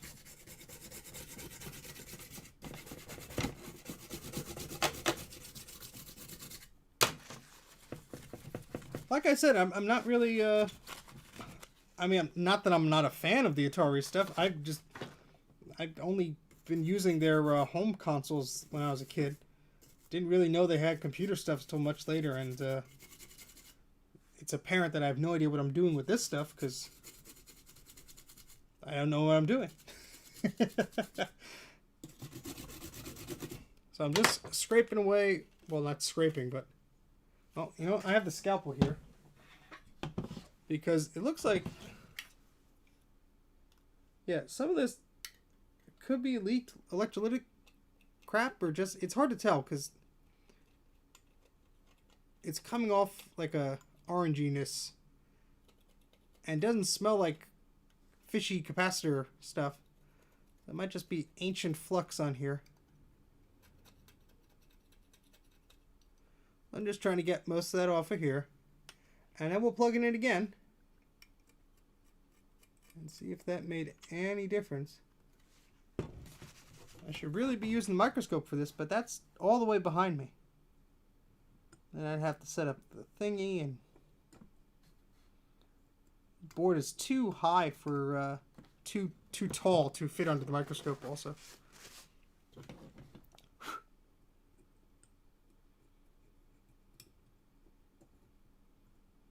Okay, that's I think most of that.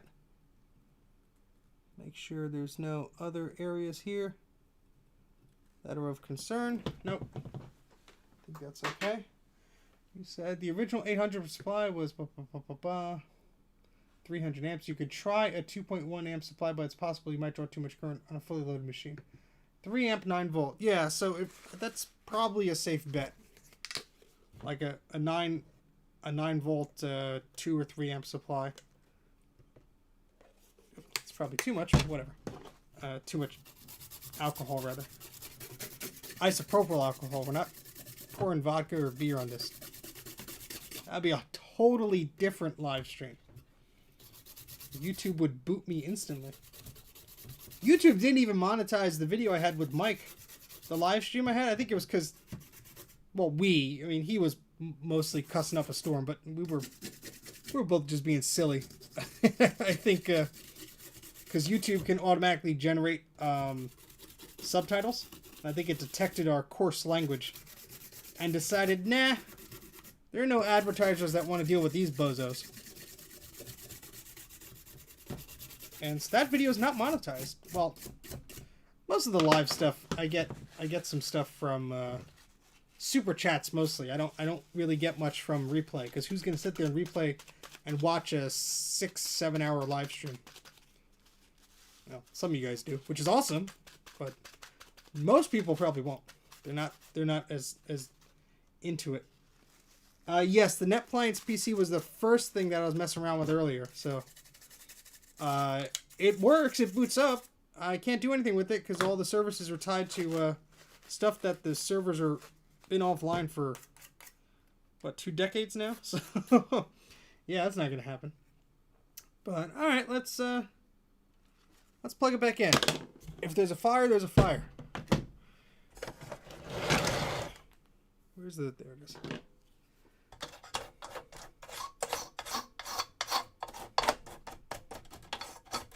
But it does turn on, and apparently it's a prime candidate to modify. I just don't have all the cables and stuff to do it now, so it's a lot of like hair on this, like animal hair or something. So, you know, I can't do that today, but something to look forward to. Alright, gonna put this back on here.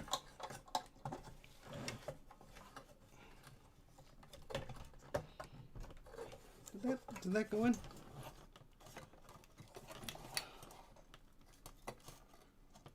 Come on.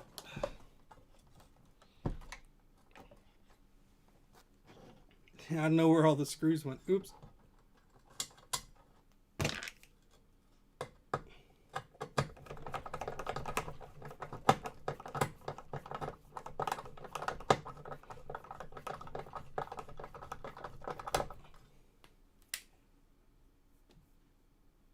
There we go. So I'm just oh boy, yeah, it's gonna be fun tomorrow. See you, Robin. Take care. I'll hopefully be well rested.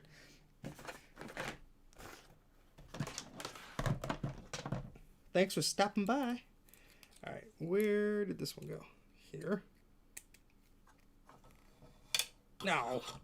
Of course, the screw that has to go in the hole between the things is not fitting in there. And sorry, Dana, I'm gonna have to use the pliers.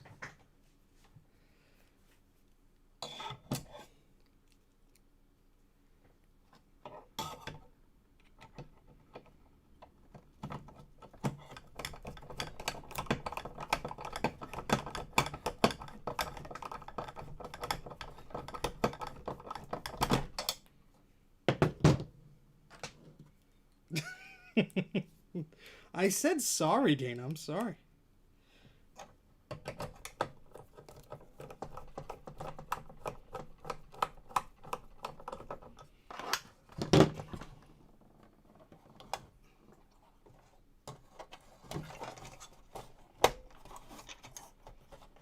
So that is plugged in there.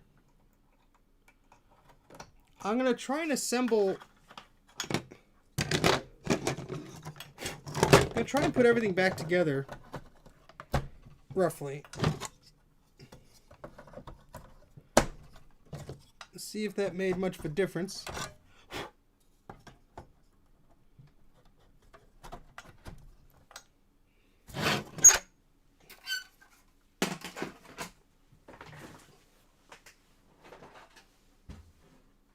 This is really dusty. Ugh.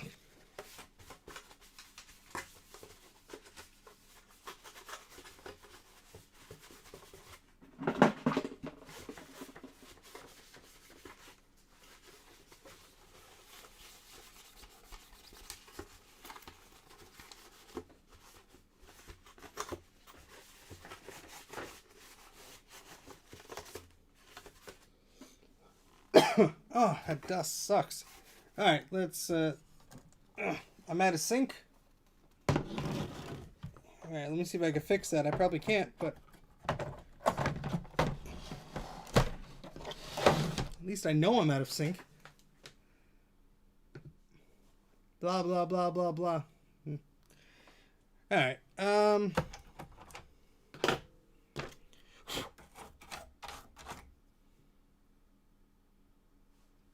mean, it looks like, I don't know if that's capacitor leakage or what. It's an awful lot around these switches. Time to get the Q-tips out.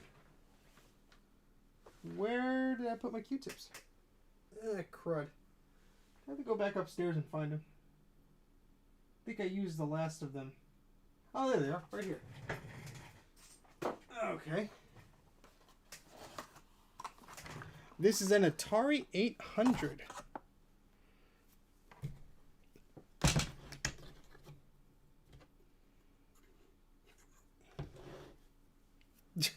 You could change it, you know. Alright. Yeah, there's some crud between these switches. I don't know if somebody spilled something or that's leakage or what, but let's try and clean that up a little bit. Hello, John. And let's try and tidy this up before we shove some voltage through this.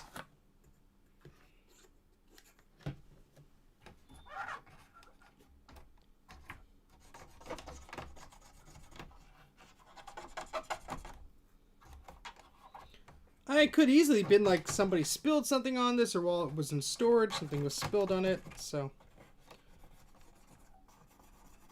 who knows?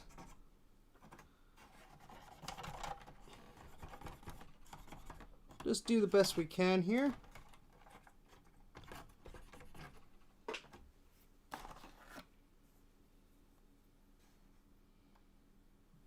I don't see any other areas that look suspect except by these switches.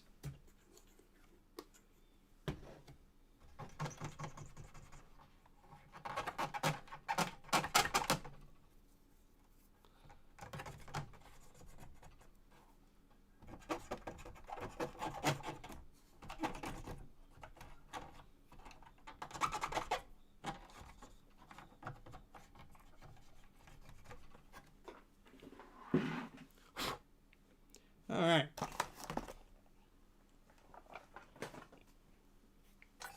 So I'm going to leave this RF cable unplugged for now, because I could just plug in, without this switch box, I could just plug in this RF cable directly, assuming this thing works. It may not. Who knows? It's a cable I picked up for a thrift store. Anything is possible. There we go. Okay. Now we need to put the keyboard in.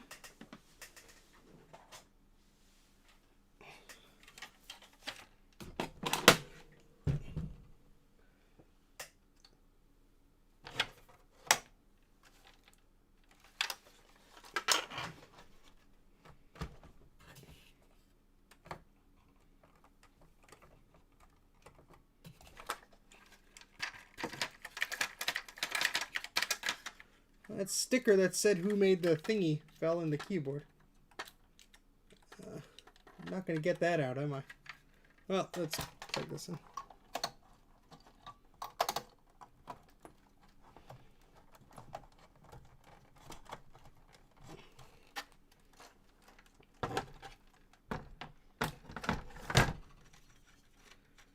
Alright, this is all plugged in as best as it could go, I guess.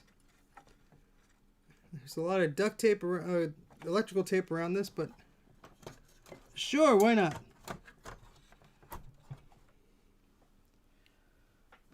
Oh boy. Alright.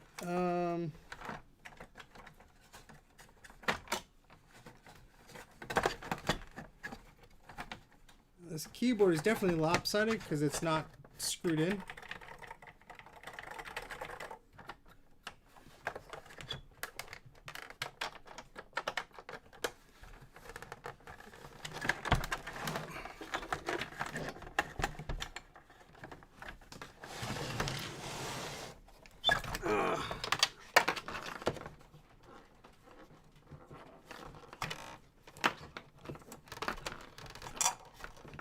This groove to put the cable out the back so the case can close. Thankfully, they're roughly the same size.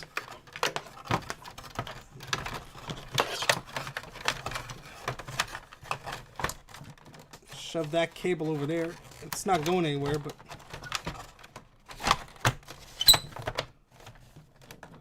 just so we can close.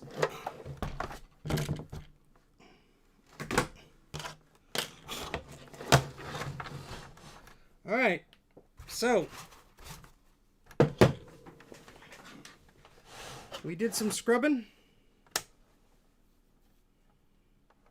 and we'll see if it works. Yay! I don't know. I don't even know how many people are still watching. 26. Hello, 26 people. So we're gonna plug this in again to see if that made any difference whatsoever.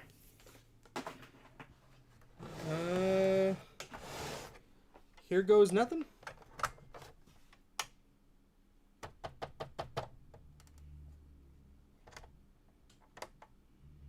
Nope. The lights still no go on.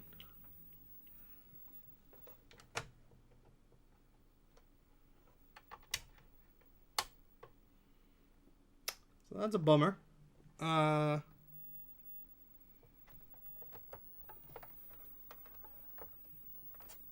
Could be a capacitor issue. Could be the power supply is not correct. Could be a trace issue. Could be a bunch of things. But that's a shame. It's a bit of a disappointment. I thought maybe it would be something simple. But anybody have any ideas?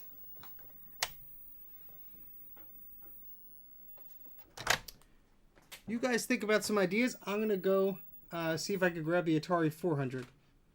If it's easily to grab, if not, I'll be right back in a minute.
Oh, the camera must have hit the must have hit the trackpad, and you were looking at this blank thing the whole time. Oopsie. Anyway, look what I found. Another Atari 800. How about that? And where can I put this?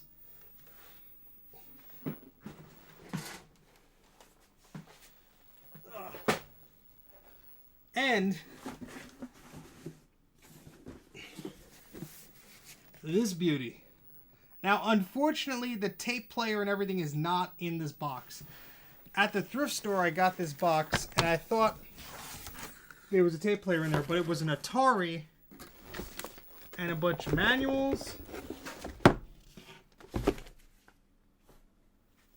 and a bunch of discs. And I think there were some game pads and stuff. So I'm going to run back to the other side of the basement. Now that I found where this stuff is, I'm just going to get the thing of wires and stuff. So you could enjoy this little box. Maybe. Yeah. And I'll be right back.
Found it.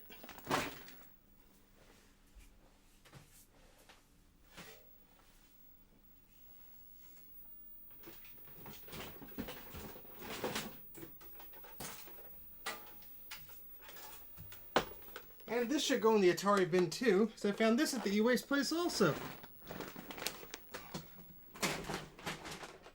Let me take this box down.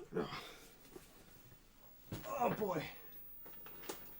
So this is an Atari program recorder.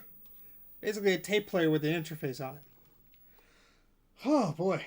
And this I also got at the e-waste place on May 23rd, 2020. Alright, so this guy doesn't want to work. So let's take that wire out that we may need. Put this to the side. Actually, let's leave this up here for 1 second. I'll tell you why. So the Atari that came in that box came with this. A bunch of cables. And in here is a power supply.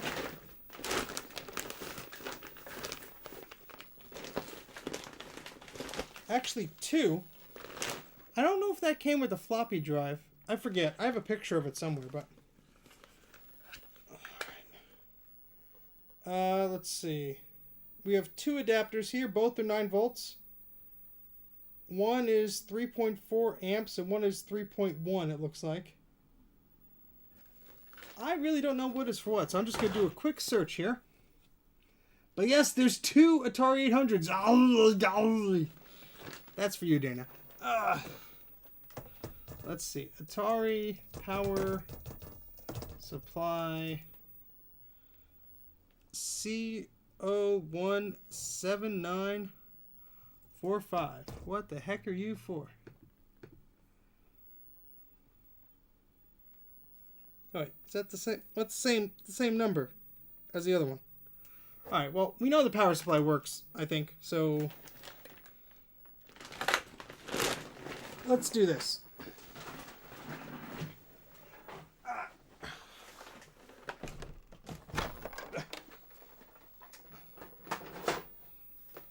Here's the other Atari, which is in pretty darn good condition. And I'm just going to plug it in.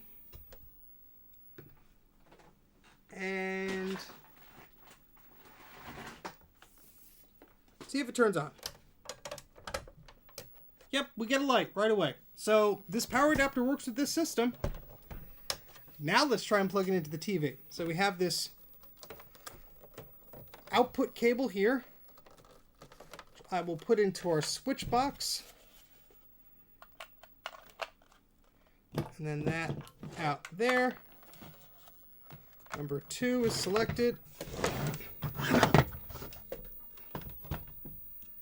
Let's adjust what you guys are seeing.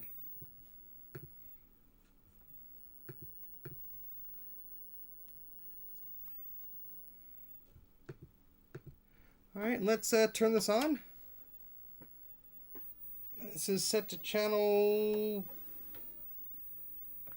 3. It's not detecting anything. All right, well,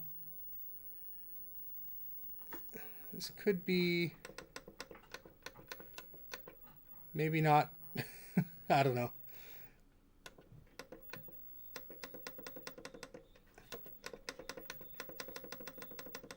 It kind of pauses. And that does. Let me plug a game in. Let me do that.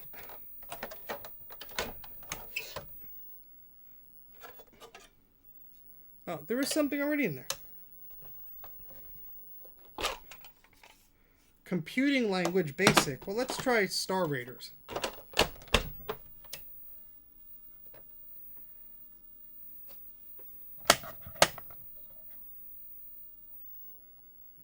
Huh. Maybe that switching adapter doesn't want to work. I have others. Shoot. This is so annoying looking for all this stuff because... Wait, there might be one in this bag. Hold on.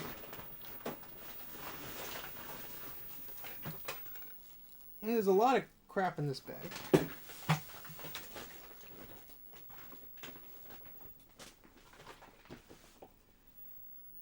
Well, this basic computing language was for a D. Harkins.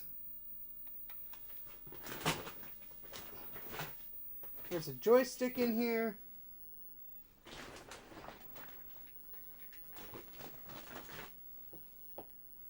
A display cable to mini display cable.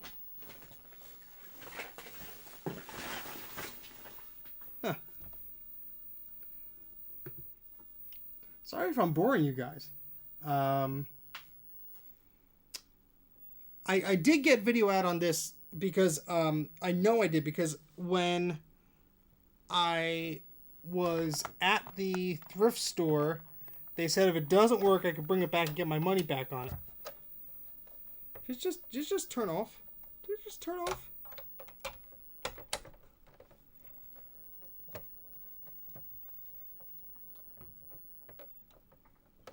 I think it just shut itself off. What the hell, man?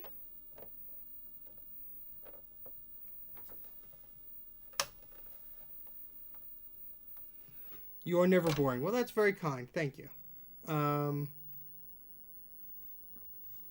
The light just turned off sometime between me yakking.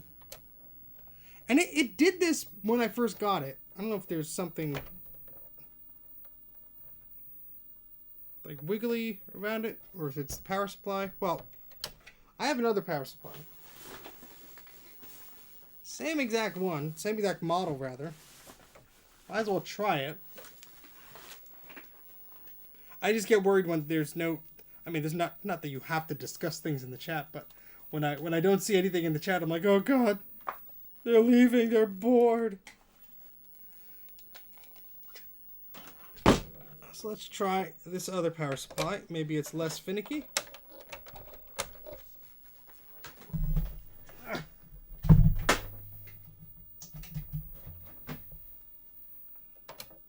Nope. Might be a cap then, if it's only turning on sometimes. I mean, okay, console files has the caps and information for the diagram. Okay, great. So yeah, that's probably what I'm gonna have to do with these systems. Unfortunately, I can't really do too much if it's. Yeah, these yellow buttons. Sorry to not answer your question. System reset, options, select, and start. So that's what those buttons do. Yeah. So.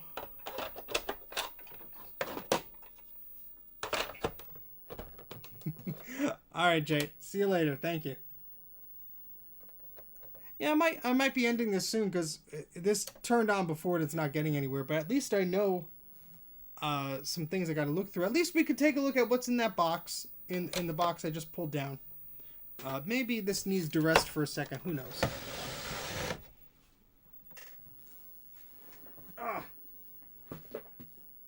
So, this educator box actually shows a picture of an Atari 410 tape drive on it.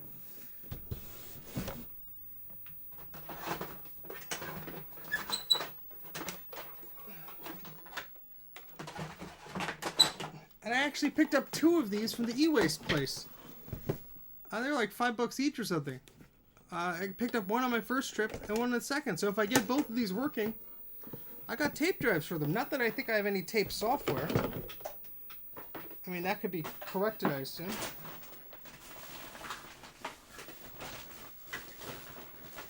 Let's just see if there's any tape software in that bag. There's not. But let me open this up.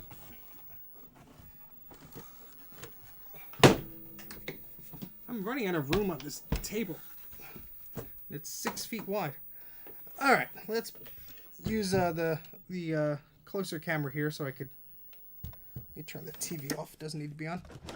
And let's show you the goodies in the box. So first off, we have. So this actually came with. This originally, I guess, came with an Atari 400. Maybe that's what this came with, and. My memory might be hazy. I thought that this came with an Atari 400, but it might have been the 800. I'll have to look at the pictures of when I got the thing. I don't 100% recall. This is a manual for an Atari 400. That's the only questioning thing I'm having here. Oh, it's more of like a brochure. Well, no, it's not. Yeah, there's a membrane keyboard, which is not as nice. Oh, we have an Atari Home Computer's product catalog. Oh, that's cool. Full color. I'm sure these are archived somewhere, but oh man, this has a printer, a modem attachment, a keypad, 2 different floppy drives, a tape drive. Just look at this. Look at this king of a setup there. I mean, holy crap, that is amazing. Oh man, wouldn't it be so cool to have something like that? Oh man. My shirt is a giant map. It is? I think they're just seashells or flowers on it. I don't think it's a map. But it looks like a map. That's very true. It does look like a map. This is really cool. Then we have a manual for the tape drive, which is cool because I do have the tape drive.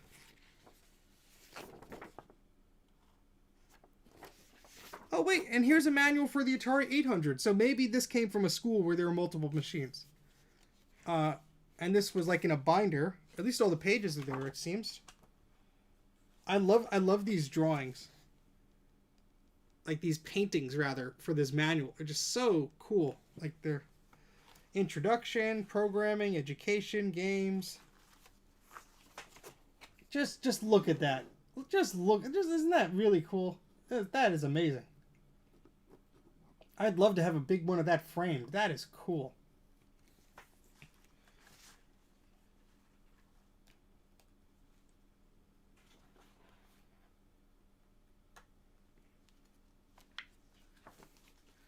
So that's the manual for that. Here's an invaluable all-in-one guide for the Atari 400-800. Unfortunately, the cover is ripped off, but we do have the table of contents here. Programming in BASIC. So this is all about BASIC.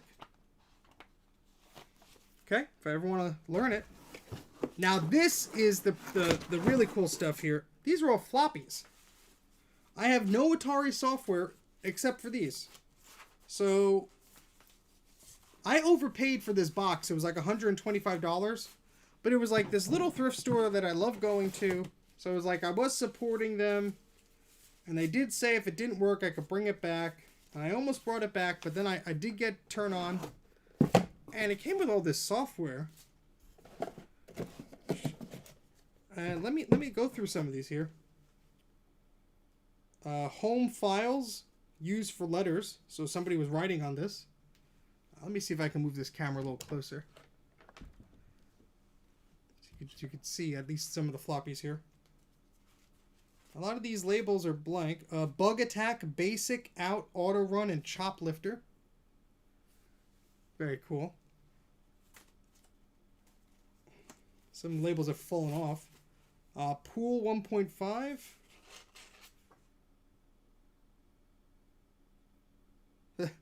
Somebody wrote down the controls for this game for Ball Blaster. Atari Diskette Operating System. Hey, there we go. That's going to be handy. Is it in here? Well, it's not labeled, but it's in here. So maybe it's a copy. Atari Disk Operating System Diskette. This diskette is needed for your Atari 1050 disk drive. Do not fold or bend. The enclosed booklet and introduction to the Atari Disk Operating System describes its use. Okay. No book in there, but the disk is there.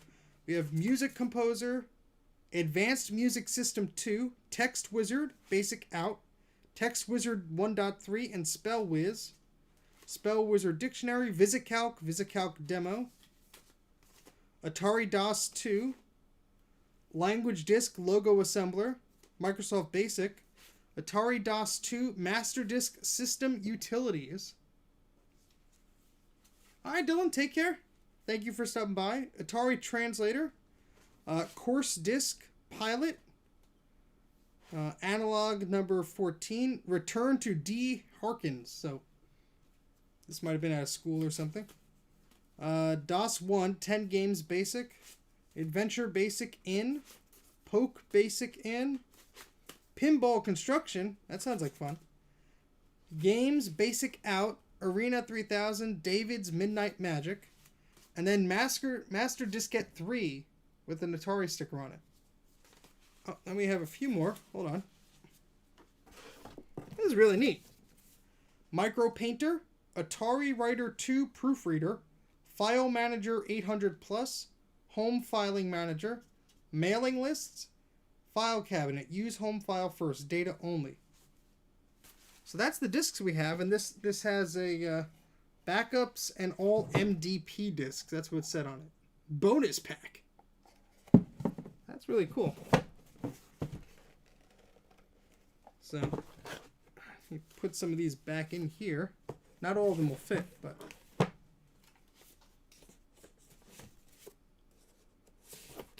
Alright, so I think I'll have to look into getting some capacitors. I mean, they're not fragile if you handle them correctly. I think I'll have to look into getting some capacitors because I am getting sporadic power with this other machine.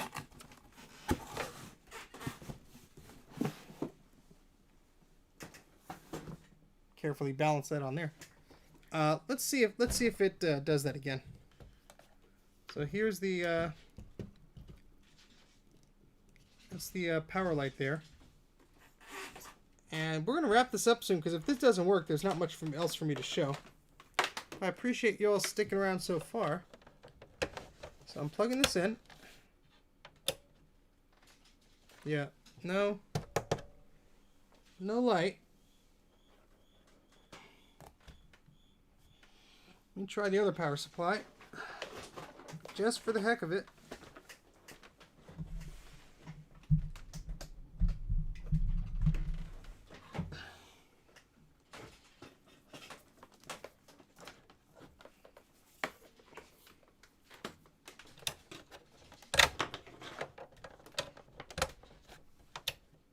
Yeah, no power light on there. I mean, we did see a light before, so there's probably a capacitor issue with it. I'm not going to go through the trouble of opening this now because I don't want to lose more screws. The screws from the other one are already here, and I don't want to mix them up. But I am excited that we got that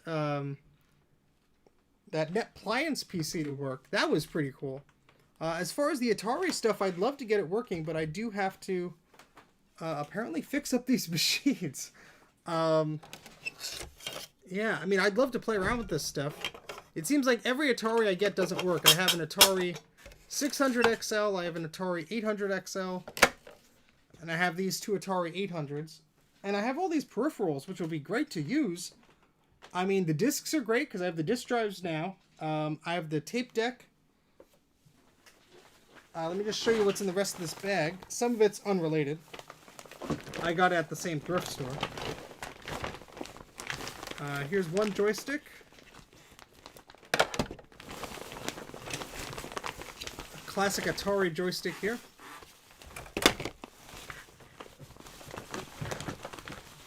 A peripheral serial cable here. Then we have a power supply. A serial adapter for IBM. And we have a basic computing language with that D. Harkins guy's name on it still. So, yeah.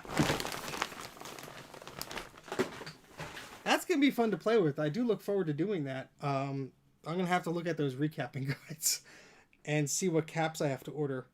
Those are probably the big bulky ones. Those probably aren't going to be cheap either. But yeah, I'm going to guess we've been going for almost over 2 hours probably. Yeah, 2 hours and 24 minutes. So I think I'm going to stop it in a minute. So probably round out at 2 hours and 30 minutes-ish. But any questions or anything before I go? I do like Ataris. I do like... The Atari 2600 was the first video game system I ever played. So Atari does have a fondness to me. And I do enjoy playing the Atari 2600 games, even though some of them were poorly ported. I mean, that's what I grew up with, and I didn't know the difference. I was probably the first version of Pac-Man I ever played. Pinball was great on there. Combat was excellent because it was a two-player game. Me and my brothers used to play that all the time. Yeah. But, yeah, that Netpliance PC will be something I'll be tinkering with. And these Ataris I'll be fixing up at some point. But, yeah, I guess that's it for tonight. I thank everybody for watching, everybody hanging out. I did post a tweet because the last stream somebody asked about the shirts that I had, the ones that say Macintosh and Quadra and Centris and Performa and blah blah blah, the rainbow shirt. Those are now, they were only for Patreons originally, but now they're publicly available. And if you check my Twitter, Mac84 TV, you don't have to buy it, but I'm just saying. If you check my Twitter, I did post the link there, and then there's a coupon code. You get like almost $7 off. You get $6.66 off because it's spooky. So if you're interested in those shirts, go check that out because you know, that's basically when I offer a coupon code, it's eating out of my profits.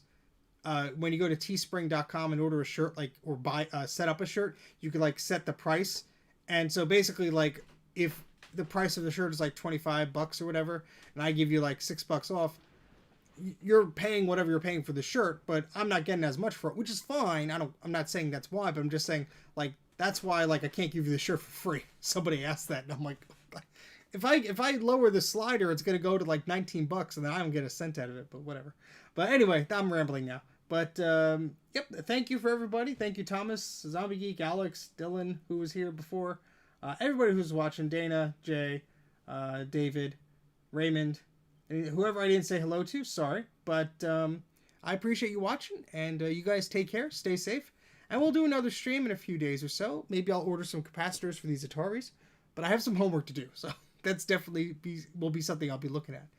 But I guess that's it for now. So take care, guys. See you later. And if you want to catch me on Twitter or Instagram, handle is Mac84TV. And if you want to look me up on Patreon, just go to Mac84.net or go to patreon.com/Mac84. See you guys later. Take care. Bye now.